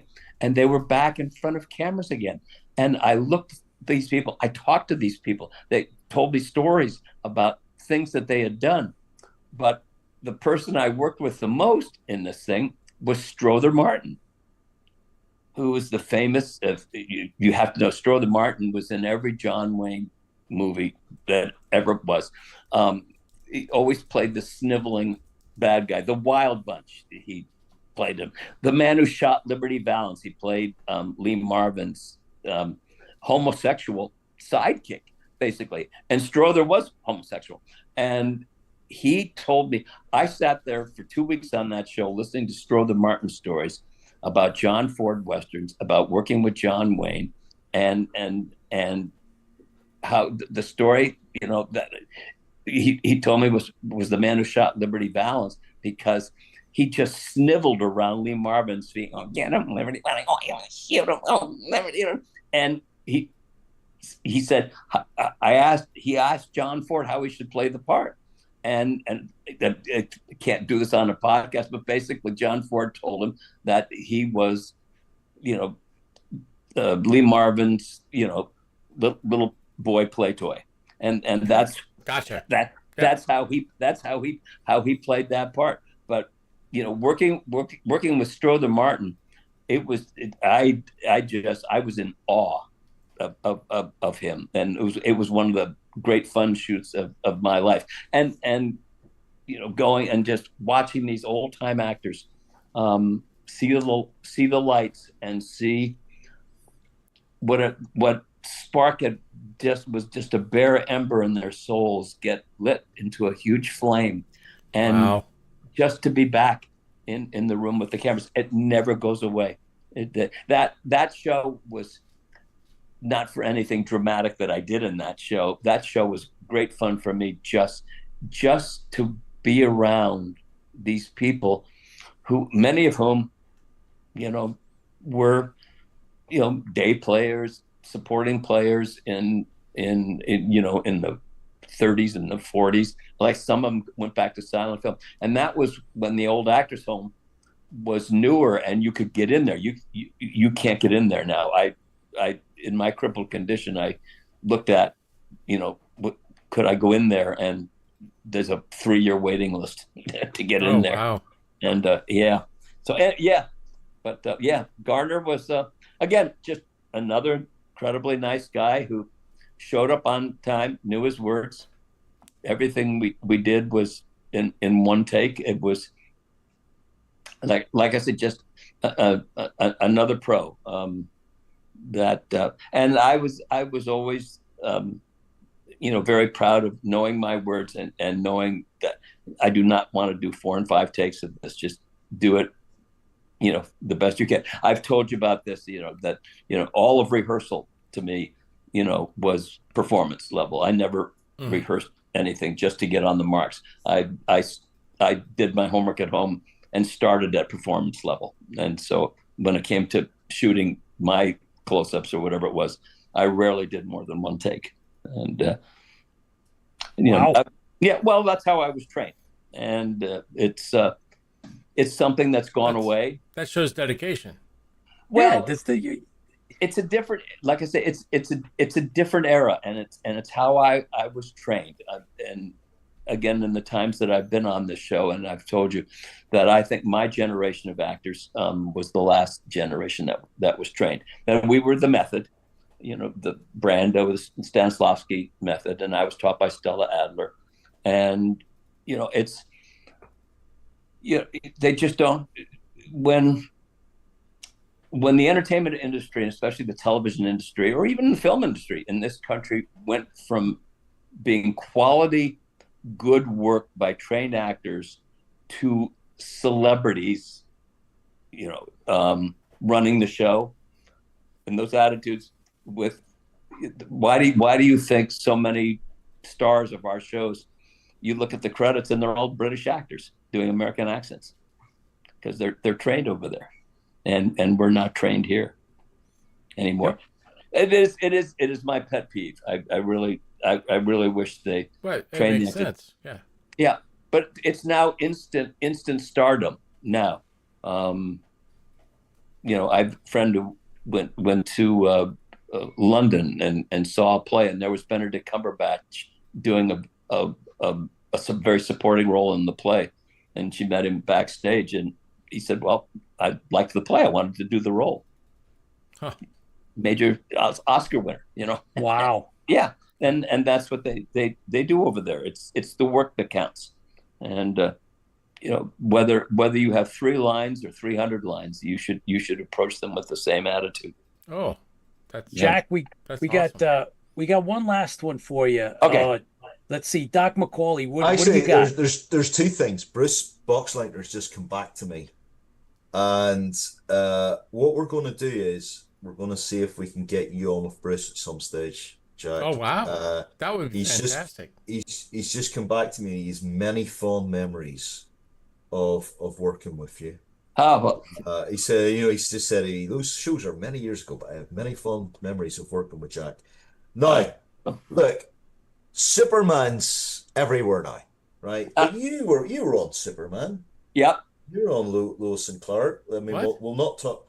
Yeah, we'll not talk about that prick Dean Cain, but we'll talk about Jack's work on Lois and Clark. This was before Dean joined MAGA, but he was, again, there's another story there. I mean, Dean, he couldn't have been nicer. And, my wife went on and on about how handsome he was and all of that.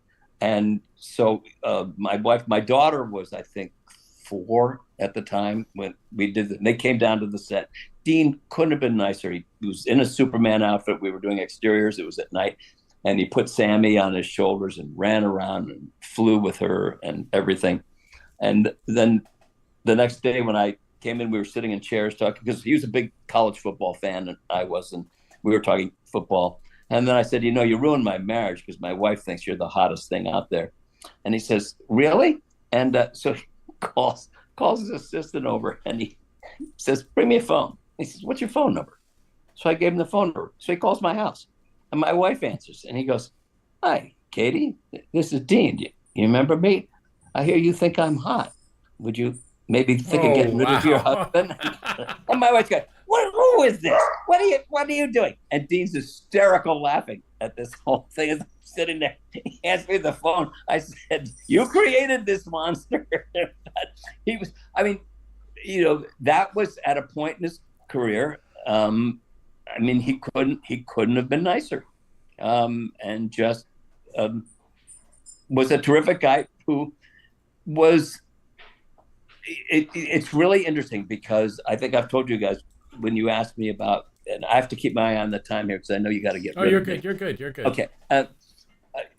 Dean fell into it. He graduated from Princeton, had no idea what he was going to do with his life, and he was a handsome guy, and he got a couple of modeling jobs, and he fell into the job, and it was really pretty much the one thing that he did. I don't think Dean. He wasn't a trained actor. He was very good in that. And now he's gone off and has become very political. And he's on a different wavelength than I am. That's all I'll say. And I think it's like, I mean, for me, it's very disappointing. And I'm going to be very honest and personal here. Kevin Sorbo, I loved him growing up, right? As Hercules and stuff. right. And you find out he's a prick. Now we look at Dean Cain, and Dean Cain was my Superman growing up. I was a kid in the 90s, and he's a prick now. And and I don't know what it is with these actors, and it seems to be like these male actors of a certain generation that don't understand. Like, I mean, your generation, Jack, you came up. And there was a lot more respect for diversity, I think, in your era. I think there's a lot of that, and it was, there was what you understood what an ensemble cast was, right? And the reason you understood what an ensemble cast was because you understood what humanity was all about, right? Different people, different viewpoints, all sorts of things, lots of respect. But yeah, unfortunately, a lot of these people who were once my heroes have greatly disappointed me. Yeah, I mean, and they are I will say they are victims in a way that the celebrity status was just thrown at them, and it's very, very hard to keep a steady head when all these accolades are thrown at you and all the money these days. Oh yeah, I bet. Thrown at the stars. I mean, they literally, you could take somebody who's driving an Uber, and 6 months later he's going out and buying a Bentley. It's so that I think you have to be very, very much in touch with yourself, which is why I've laughed, because when you mentioned going back to my early days, and your text to me said this, I was always very, very aware of what I was, and because a lot of these kids have no idea, they have no background, they have no training. I knew I wanted to be an actor since I was like 7, because there was something in me that wanted to be out front. And so I think in 2nd grade, I had a basic knowledge of what a narcissist was, because I was one. And, Richard and I used to laugh about this. Richard was a terrible narcissist, but he would never admit it. I was a narcissist, and I would admit it and laugh at it. And I think that allowed me to keep a more level head and be able to, because I wanted to be out front. I wanted to be, down stage center in the number one light. And that's where I always wanted to be. And I wanted people to see me and look at me. And that was the nature. But I also learned that when they turn the lights off, to turn that off, because, we live in a world where we are an ensemble. And I was theater trained. And in theater, you are ensemble, unless you're doing a one-man show, where in television, close-ups make you, the star always gets the close-ups. So I think that's what allowed me to survive. I mean, can I say I was satisfied with my career? The answer is absolutely no. I never got, to where I wanted to be in the industry. We've laughed at it. I always said I was a good AAA player, but you have to be incredibly lucky. And I wasn't incredibly lucky. I did 4 pilots for my own series, and none of them got picked up. And of course, the Doberman story, which is the one that broke my heart completely. And but even today, stuck in a wheelchair and crippled, I miss it. I miss it every day. And there's not a lot of work out there for older actors. The industry is incredibly young. It always was incredibly young. But there's so much that older actors can teach, because we get better as actors, again, as a method actor. And for those of you who don't know the method, it was based on, you use your life experiences. You take a look at the character that you're playing. You go into your memories and your psyche, and you find out your experiences, which match up to the emotion that you're trying to portray. And now you know how to play that. And that's basically what the method was. Hence the famous line, "What's my motivation?" And that's how I was trained. I can remember one audition that I went to that I absolutely did not get the part, and I was terrible because I wouldn't, and I read for the part of a drug addict. And I never smoked weed. I never sniffed cocaine. I didn't know anything about being a drug addict. I couldn't do the audition. I had no idea what I was doing. So as you get older and you develop more life experiences, you become better because you have more experiences to draw on. And that's why, I have great respect for the Leslie Nielsen's. I think, because my wife was so enamored of him, I always hated him. It's Kevin Costner. I think Kevin Costner's become a brilliant actor because he's embraced his age, and he's much better now than he was when he was younger. I'm a huge Yellowstone fan, and I look at what he's done, and Jack, Great. I don't write, and Pete knows this, and Tipsy knows this. I don't write for anybody under the age of 45. Huh. I don't give a fuck about younger wait, say that again. There's you don't give a well, okay, I got it now. Okay, but the whole thing for me is right. The experience, the power, the delivery, and that experience is really bloody important to me as a writer. Like when I write Dark Legacies comic books that Bruce is in, and Claudia's in, and Bill Mumy's in, and all these guys are in, and I can sit with them and I get experience. I got a lot of experience with Bruce about, what was it he wanted. Like we Right. talked through the Westerns and all of that stuff, and I got a masterclass in that. And I get it's the same with Bill, it's the same with especially with Claudia. But I can't write for younger actors. And I don't understand this obsession in sci-fi with having these, you get the bleeper ready. Get that bleeper ready. I got it ready. Well, these fucking 20-year-olds, they're apparently able to defeat an alien or run a spaceship single-handedly, Right. or any of that stuff. It's crap. Right. Absolute crap. And there's no realism to that, right?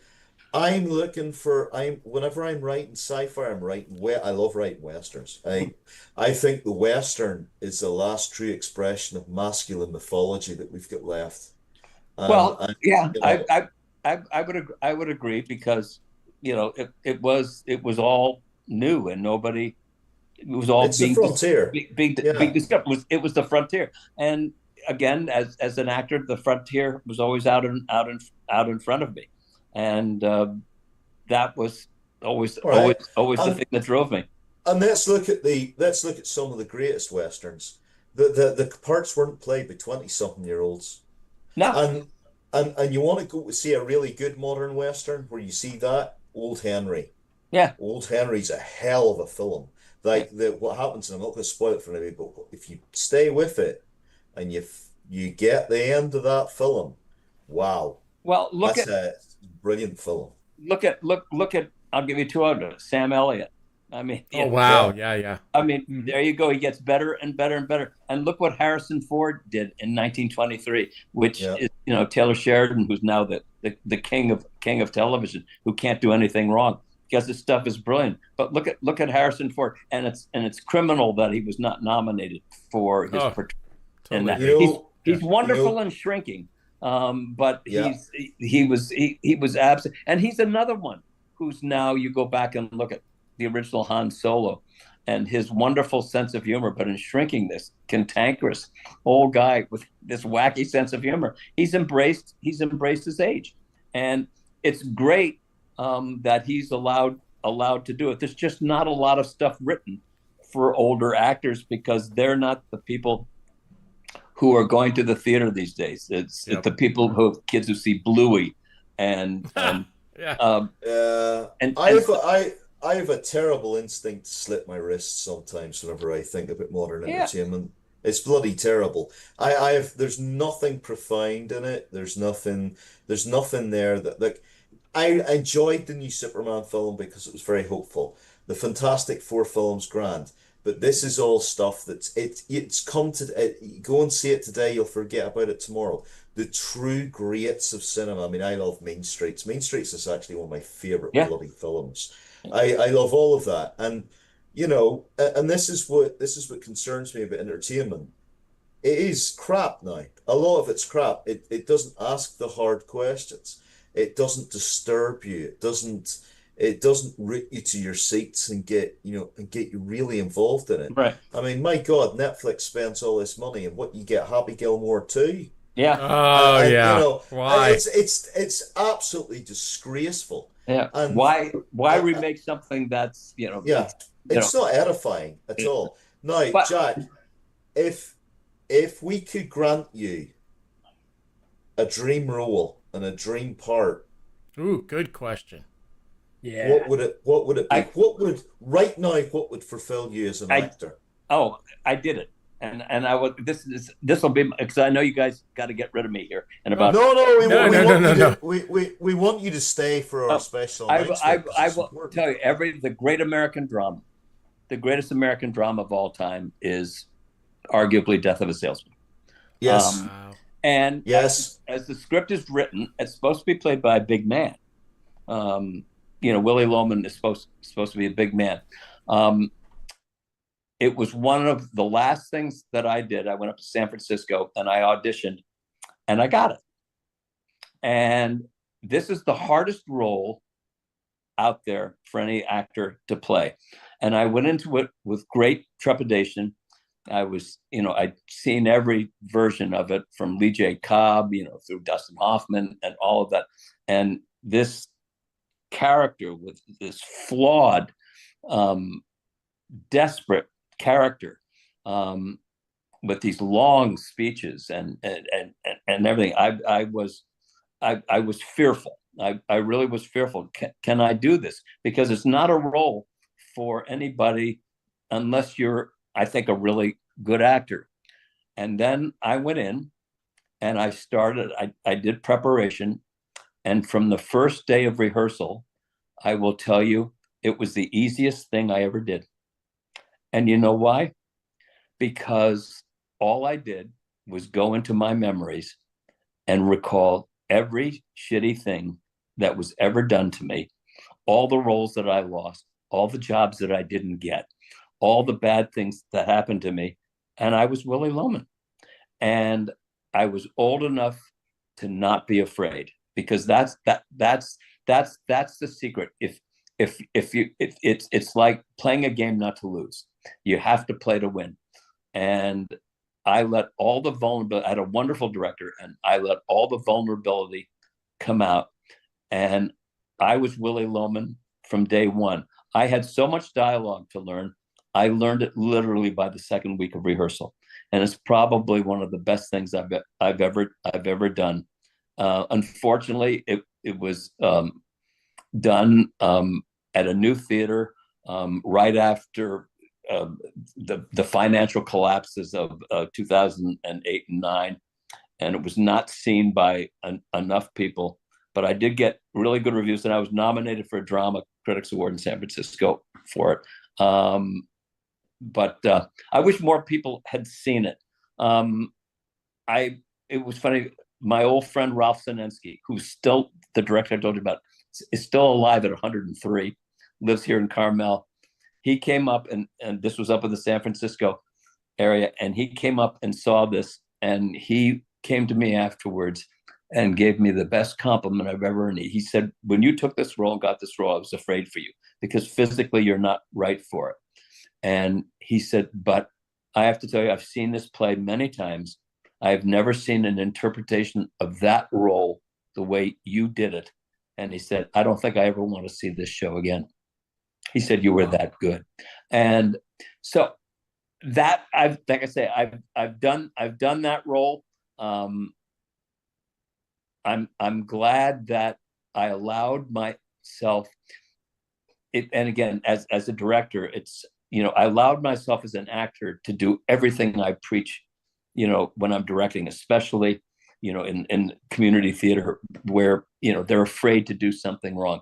I allowed myself to be completely vulnerable and do it all wrong and just let it all hang out.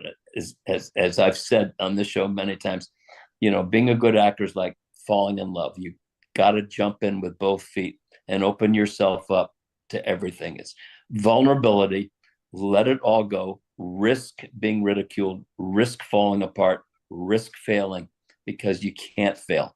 You not in this industry. If you're truly in a creative industry, you cannot fail. You could make choices that can be changed into better choices, but stay away from people who tell you you're lousy. And I just let myself go. And that's now as with all these people that I directed, and I would say to them, do not be afraid on that stage. You cannot do this wrong.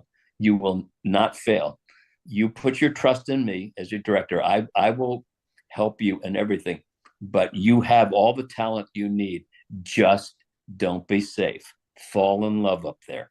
Fall in love with, the reason you came here was you wanted to do this, but you made other choices in your life. But you're here now, and you're going to get to do what I was lucky enough to do all my life. And if you trust me, I will make you the best you can be, because I will not allow you to fail. And I will not say a bad word to you. I will never say the word no to you. There's no choice that you can make that's wrong.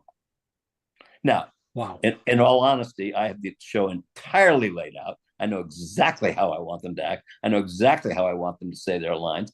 I just want them, to figure it out on their own, and I will push them in that direction. And believe me, there were shows I directed, an actor company says, can I try this scene this way? And there were times I went, shit, I like that better than what I came up with. Let's do it that way. But most of the time, the idea that they had was not as good as what I'd already planned out. But now what I had to do was they say, okay, we'll try it that way. Now let's go back and try it the other way. And what do you think? And they said, yeah, I think I like it the first way better. Okay, well, great. Let's just do that. You kind of steer them in the direction you want them to go. But so there's no such thing as a bad actor. There can be a less experienced actor, but anybody who has the guts, to go up there in front of people and just open themselves up is, there's nothing you should ever say to denigrate that person. You get a lot further with compliments and encouragement than you do with criticism and ridicule. And unfortunately, we live now in a world of criticism and ridicule. And well, you just answered a question that I've always wondered. What makes a good actor? And you've answered it. Yeah. What makes a good answer is honesty, right? I think it's honesty. It's falling in love. And I want everybody here to watch all the films that are coming out, all these blockbuster films, all the stuff that people are talking about. And I want you to ask yourself when you're watching those films or the television shows, are those actors being honest with you? Yeah. And if they're not being honest with you there on that performance, it's rubbish. it's nonsense. Yeah. And that's this is what I love about you, Jack. You know, there's a genuine passion here of somebody who knows he's done it. Well, I think again, my greatest compliment to an actor, another actor, is, you know what? The best thing I can say is, I believe what you said. I believe what you did, and that's the biggest compliment I can do. That's the honesty in it. I believe it. There's a lot of stuff that I see. I go, well, the script isn't all that good, and we've all had to do shows where the scripts aren't that good, but you do them to the best of your ability to make it as honest and as justified as you can, and that's all you can do. You have to do everything at 100%. Don't play it safe. And there were times in my career when I did guest stars and guest things, when I played it safe, mostly through the audition process. So I would not get chucked out. I could play that game very well. And that's a whole different subject for a different podcast on auditioning. How to get in front of the people who can hire you. But once I was hired, I always did it to the best of my ability. And I would have loved. I think our next one should be that. Go ahead. Yeah, it should. Yeah. Sorry, Jack, Pete. I was just going to say, I would have loved to have been an actor. You are. I would have loved it. No, I'm not good looking enough in front of the camera. I don't deliver enough. Blah blah blah blah. Right? I don't have it. It's not in me. I disagree, because you're a writer, and you can't be a writer because the words you put down on the page, you are acting out in your mind. So you are an actor. Good. That's an interesting good one. Yeah. Because I'll give everybody a freebie of something that happened. So I have a Doctor Who book coming out, a Dalek book coming out, and some of it is the Davros. So Davros, who created the Daleks, right? For those people who don't know, don't follow Doctor Who. The actor who played Davros, Terry Malloy. Terry's I think 80 now, something like that. You know, Terry's been Davros now since the 70s. He read stuff and he rang me up. And, my first phone call with him, and very, very quietly he said, "You hear him too, don't you?" Mm. No way. Now that was actually so it's an interesting observation you have there, Jack. Maybe there's a lot of voices in writers' heads and they come through. But I think for me, like whenever I'm doing audio dramas or something like that, for example, the Van Helsing audio that you kindly recorded for us, the one-off, which was amazing, by the way. Right? Yes. You took that and you recreated that in such a way that was incredibly authentic. I just wrote something on a page that took me 15 minutes to write. And what you did is you took it, you made it three. I had something in 2D. You created something in three-dimensional. I will go back to the words that you put on the page. The fact that I was able to do them in such a way that you liked. So the fantasy, you liked me. Oh my God, Sally Fields, you liked me. You really liked me. Wow, well, it wasn't just me. Here's the other thing, right? And here's the truth behind it. The Stoker family, the Bram Stoker family, loved what you did that night. Well, the words were there. The words were there. And again, when you give me too much credit, because the words that you put down were honest and of the highest quality, that I was able to take those words and put them into a vocal performance that you liked. But if those words weren't there, the honesty of those words weren't there, I would not have been able to do that. And so therefore, the actor in your mind that wrote those words down, that's why I say, yes, you are an actor. And if you think you're not, I'll give you a challenge. Where you live, there's probably a community theater. Go audition. Wow. Just for fun. Right. Just for fun. It was interesting. Mark Meir, he's an actor. I went out with him and he does improv. Yeah. And I could do it. I could My wife's probably watching this now and laughing at me, but I could do it. It's one of those things. I've always been interested in acting. I've always been interested in seeing and putting on the mental garb of another character, Yeah. to wear that, to experience it, to uh, you know, there you go. So you've inspired me and maybe other people who've watched this to go into community theaters and maybe do their own thing. There you If go. if if if it's in their mind to do this, and again, as I know we're running out of time, when I go back to my life and what I sacrificed in my life, I knew going in, I knew that, this is what I had to do. And most people, you go out in the world and you have to support yourself. You have to get a job, you get married, you raise a family, you have to leave a legacy, you have to provide for your family as you move up the corporate ladder. You have to. It's a different world. I entered a world where I never knew where my next meal was coming from, and it did not lend itself to a stable home life that most people want, and most people choose the stable home life and the greater joy of having a family, having children, watching your children grow. All of that becomes the most important thing in the world to them, and they are a far nobler species than I was. To do what I did, you have to put your own needs first. And I was lucky, and my second wife, who I just celebrated our 42nd anniversary.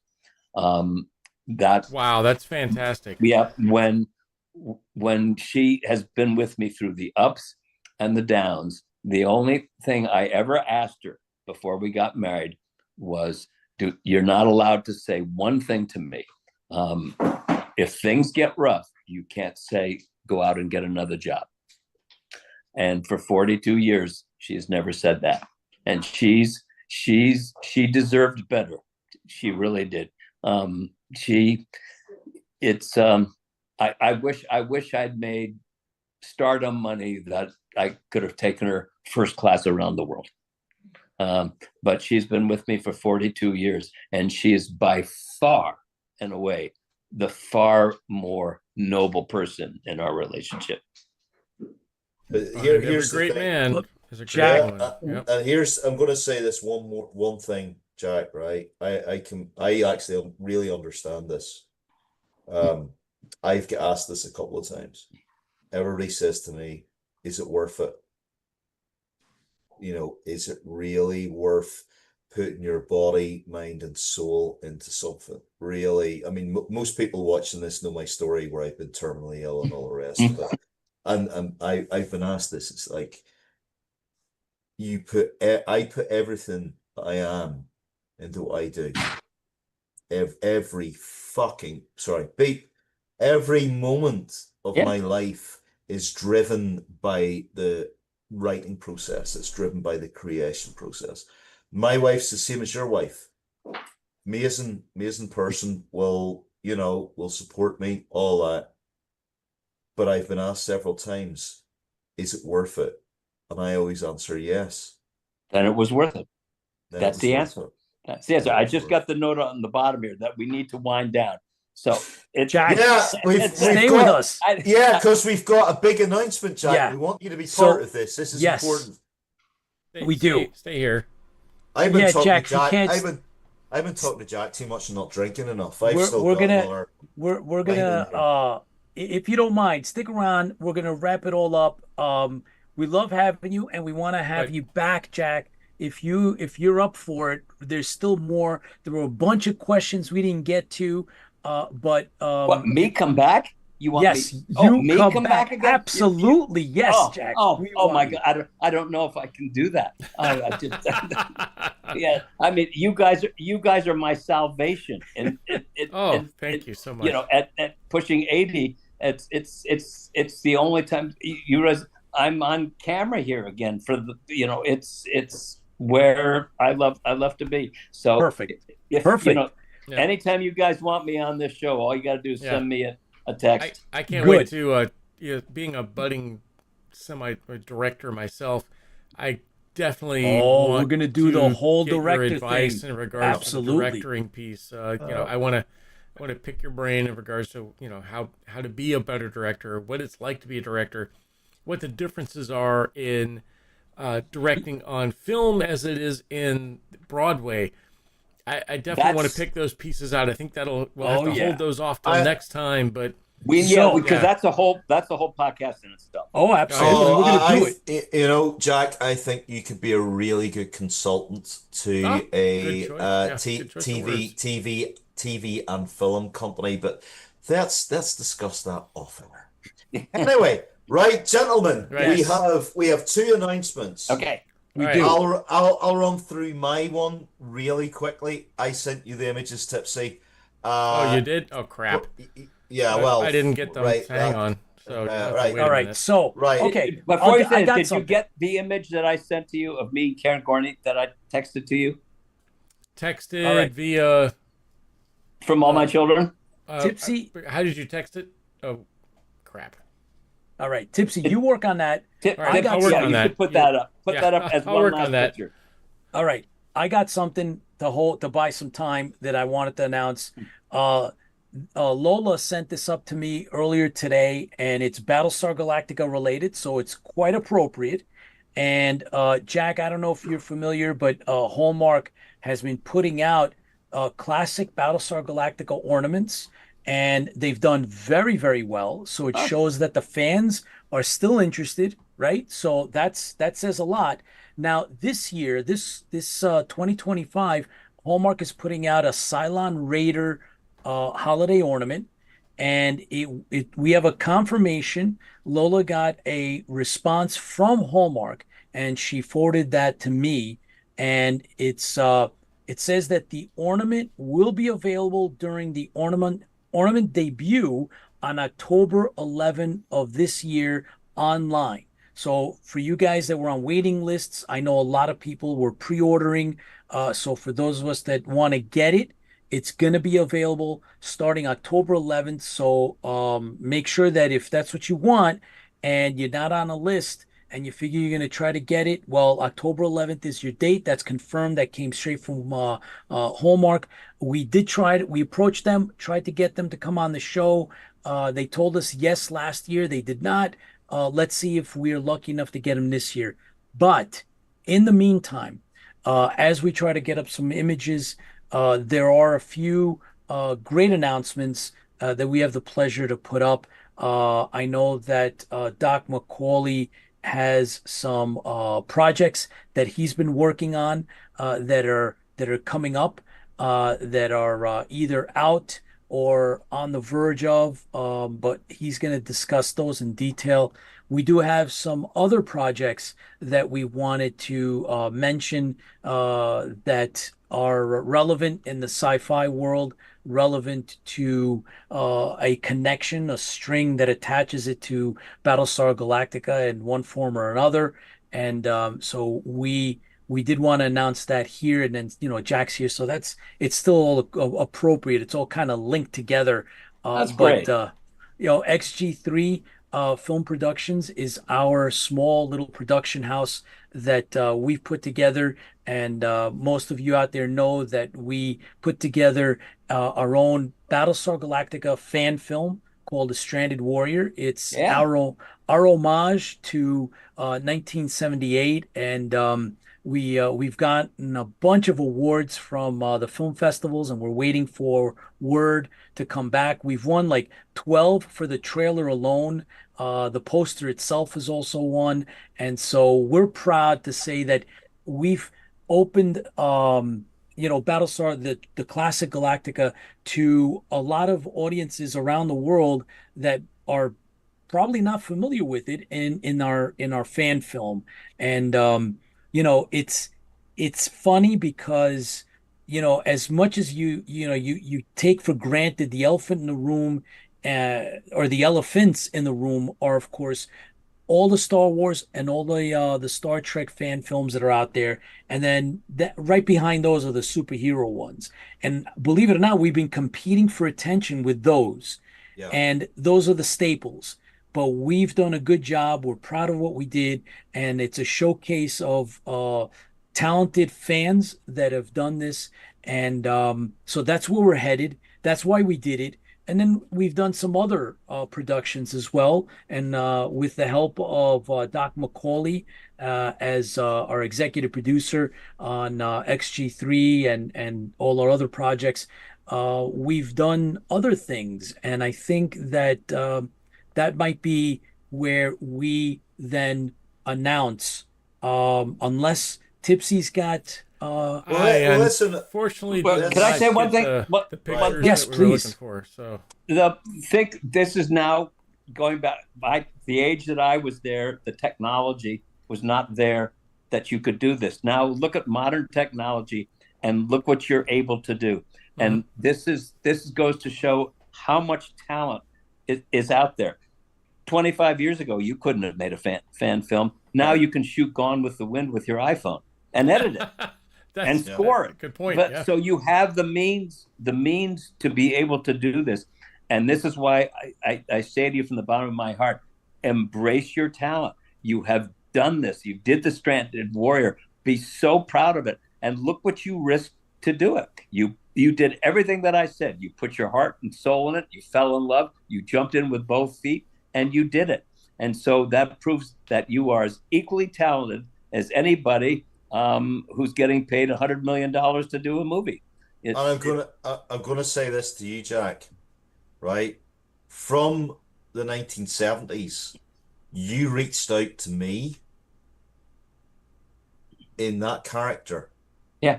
When I watched Battlestar Galactica for the first time, Christ, when it was last year, right? Pete, it was last year, something like that.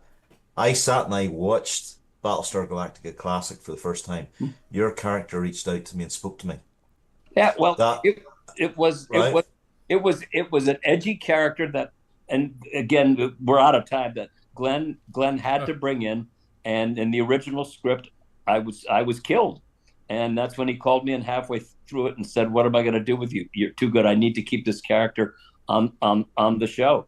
And that's when I left and said, "Well, I'm not available." So, I brought you back. Yeah. I brought you back. and You're- I was you're I back. was to be given a contract in the second year. We were going to go under contract in the second year, and we never got there. So again, just unlucky. In order, Well, you're going to love this. You're going to love this announcement as we start to wind down. Okay, so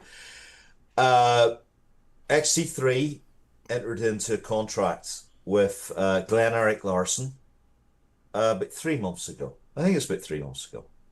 And during those 3 months, we have been working on a unique science fiction story, which is based around the young adult audience. Now, the reason for this is that we have a heart for bringing science fiction, bringing good quality entertainment back into the family environment. For all of my brusque language, I actually do give a lot about kids, and I've written some award-winning and kids books and things like that. And Eric Larson really cares about family-oriented that's great. entertainment, right? So we want to bring this back. So we have created something called Galactic Beat. And I'm going to announce one of these products. Pete's going to announce another one, and Tipsy's going to announce the final one that we have at the minute. Well, get ready for it. Maybe take another slug of the Kraken. Yeah, right, I as we guess get so. So I will start with the novel. There is a novel series for Galactic Beat that has been signed up already. The first novel is written. I've written it, and Eric Larson is incredibly happy with it, and it should be going into production in the next 3 months. So we have that. Now I'm going to pass the baton on to All right, Pete. so let me ask you to do me a favor then. If you write a second novel, can you write in a small part for an old derelict that you find washed up somewhere and go, where did we find this old guy? Hey, No, that's old no, Bojay. No, because that's already in the first At novel. 80 years old. I'll put you in it. So what? Right, I'll give you a. I'm quite sincere about this. I'll give you a call tomorrow. I have your number. Yeah. I sent you a text today. I still have to get you that beer, but I'll give you a call tomorrow. Look, you're not an old washed up derelict. You're Nope. somebody who has inspired somebody like me, right? And I'm fucking 42 years of Whoa. age, right? Jeez. Wait, beep, right? Yeah, whatever. You've inspired me from a character you created artistically from the 1970s. Okay, you are not a washed up derelict. You and I have worked together. You brought the character of Van Helsing to life, and not just any old character of Van Helsing, somebody that the Stoker family gave a tick to, right? And that's very bloody hard to get, because that's, so you did that, mate. So no, you're not a washed up derelict. You're somebody who has a wealth of experience, talent, and somebody I want to continue to work with. And we are going to work with you. Well, So, thank you. right. So, well, we can, yes, I can write something in there. No problems. Well, but we'll do it hurry up together. before I die, though. I never. Well, no, you and I You've got plenty of time, sir. You wait. I write fast. I write fast. I mean, I never thought I'd live to be 80. And when you say you're 42, I mean, I go back and I go, yeah, I remember 42, and now my youngest son is 42. It took me until I was 38 years of age to realize I wanted to write. It took me a while. Anyway, look, I'll give you a shout tomorrow. Okay, I'll be here. I'll get you. But the deal is that we work on the character together. I'm not just going to write this thing and say it's you. You and I will work on it together. So there's the date. Right. So there's another exclusive. Christ, there's another IFB exclusive. All right. Right. So, you really? have to go for the second one. Go on. All right. So Tipsy, you look at your IM. I sent you yours. Hang on. Okay. So I just wanted to recognize Shane Chebsey is a comic book publisher for Scratch Comics, and he's with us live. Thank you, Shane. He's in the UK. Major sacrifice staying up because of that time difference. Thank you, Shane, for joining us here. Yes, and he has, and we will again. But the other part of Galactic Beat that we've gone into and now have signed contract for is the comic book. We're working with Scratch Comics and Shane, and so that will be going forward. Thanks to Doc McAuley that's put together the script for it. We're finalizing artists as we speak, and so there will be a comic book that goes along with the novel for Galactic Beat. And I think now then I will hand it over to Tipsy, and he will let us know. Right. So everybody knows how much a fan I am of games. We're actually going to create a game as well. Don't forget, we have actually released a free game, if you haven't remembered from past, for the Battlestar Galactica. We have released a free game for that one, but we are releasing a game for this as well. So this is cool stuff. I mean, I grew up with Avalon Hill games and things, board games, things like that. So games get you the ability to relive the environment, change things in there, and of course, it also gives you the ability to create a challenge for the players. I think it's much fun. It's a lot of fun to have a game as well. And I know Richard as well has done. He did a what was it? RPG. Magellan. Role playing game. Role playing game for Magellan and things like that. And then I think it rounds out everything as well when you have a game, a comic book, a TV show, everything. Oh, what you got there, Jack? Oh, there was. That was We the had it picture. for a second there. Go ahead, Jack. Go ahead and put it back up. Oh God, I lost it. Hang on here a second. No problem. Where'd it go? That was the picture I sent you. Go. You keep going. Sorry, I don't see was- it, Jack. I'm sorry. We got it there for a second. All right. I'm gonna just point the. See if I There There go. we go. Yeah. All right. Yeah. Oop, Oh, that's it. Yeah. Okay, very close. Just take it away slightly from the camera. I don't know what I Did did. you send it to me email or what? Text. How'd you send it to Text. me? I texted it to you. Text. Text? Right. Oh, that's not good. Okay. It was just a picture from all my children in 1971 of Well, Karen Gordon and me. We'll put Jack, it up we're on gonna- the Facebook. We'll put We're that gonna up post on it. Yeah, Facebook. we're gonna post it on our IFB. It'll go Yeah. right up That's all later right. tonight. For Yeah, everybody. Right. We'll put it up. So the final thing, two final things. But anyway, the final thing about Galactic Beat is this is going towards television. What? Yes. That's So Wow. we are moving this towards television because this is part of our initiative that we want kids to come into sci-fi.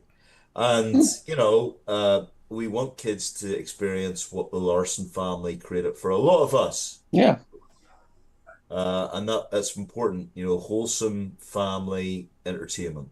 And Well, say hello to Glenn Jr. for me when you talk to him again. We'll put him Absolutely. on with you. Well, I mean, we talk let's to him get all the together. time. Yeah. Yep. Yeah, we should do that. Let's group us up, just do that That'd be and great. have a chat, and we'll get you involved.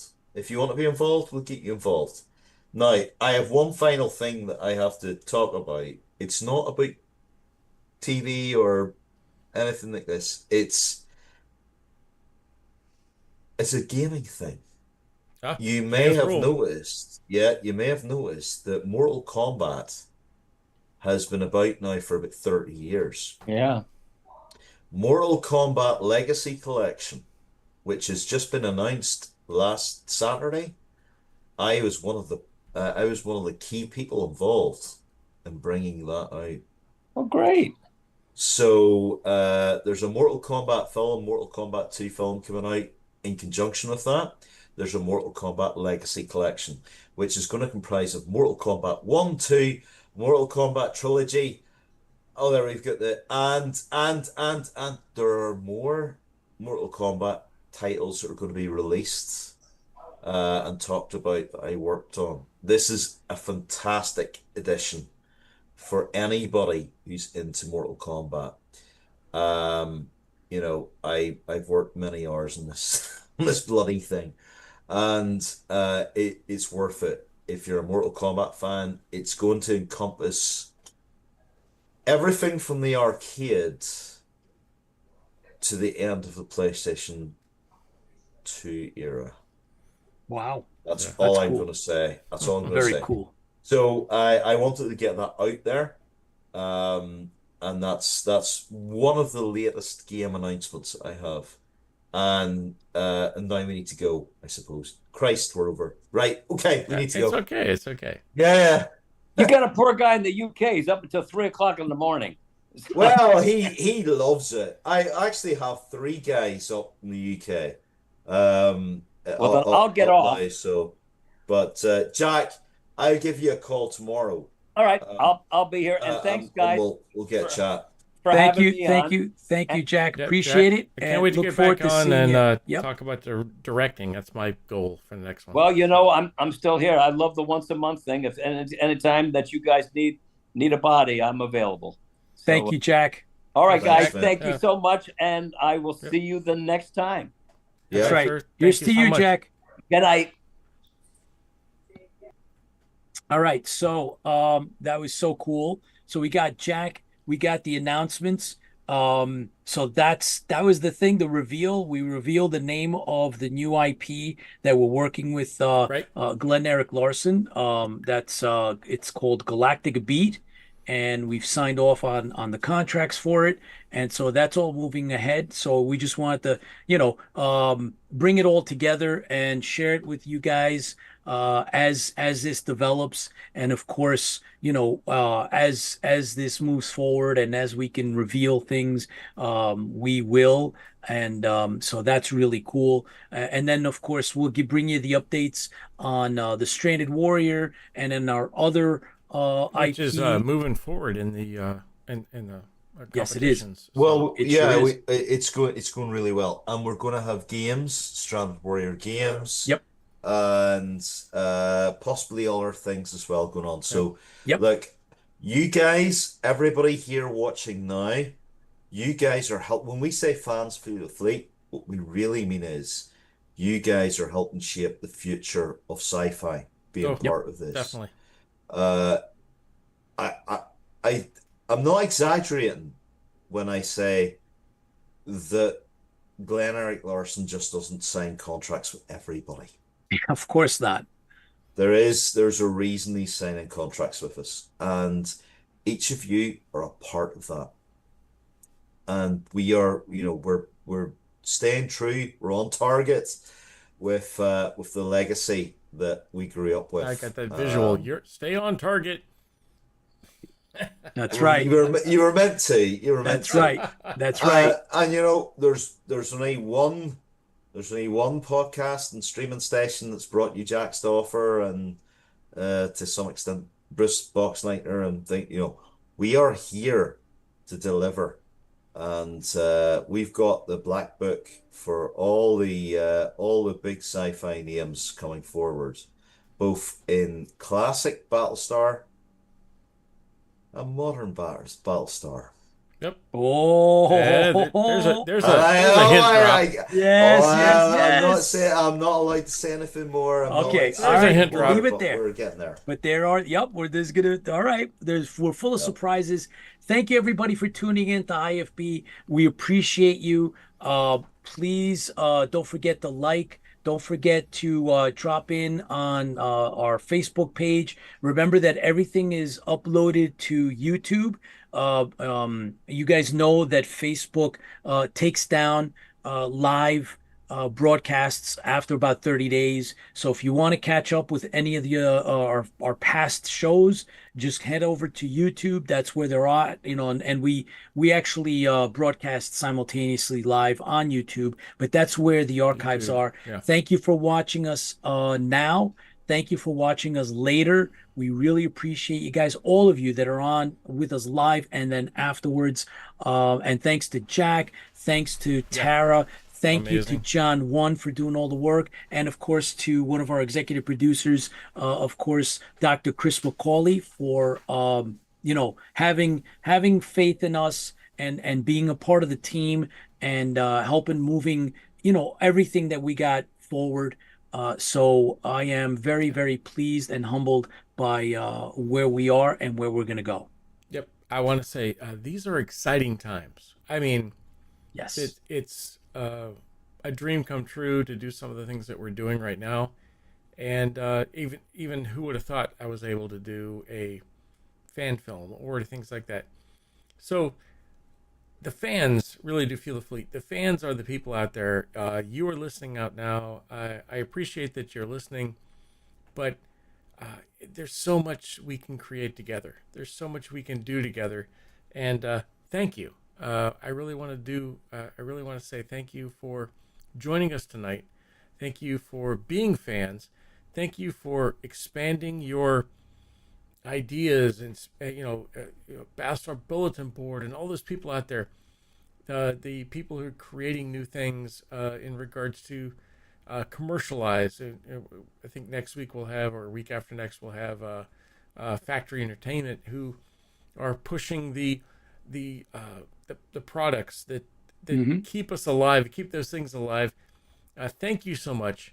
I don't know if you realize how much it means to Pete and myself, and Dr. McAuley and Jack and all those people. It is really a community because the fans do feel the fleet. You are out there, and we understand that you have other things you could do with your time, but you are actually here with us. So thanks, and here's to you, because fans feel the fleet. Fans feel the fleet, and IFB is the home of Battlestar Galactica. Ah, amen. Amen. Well said, Doc.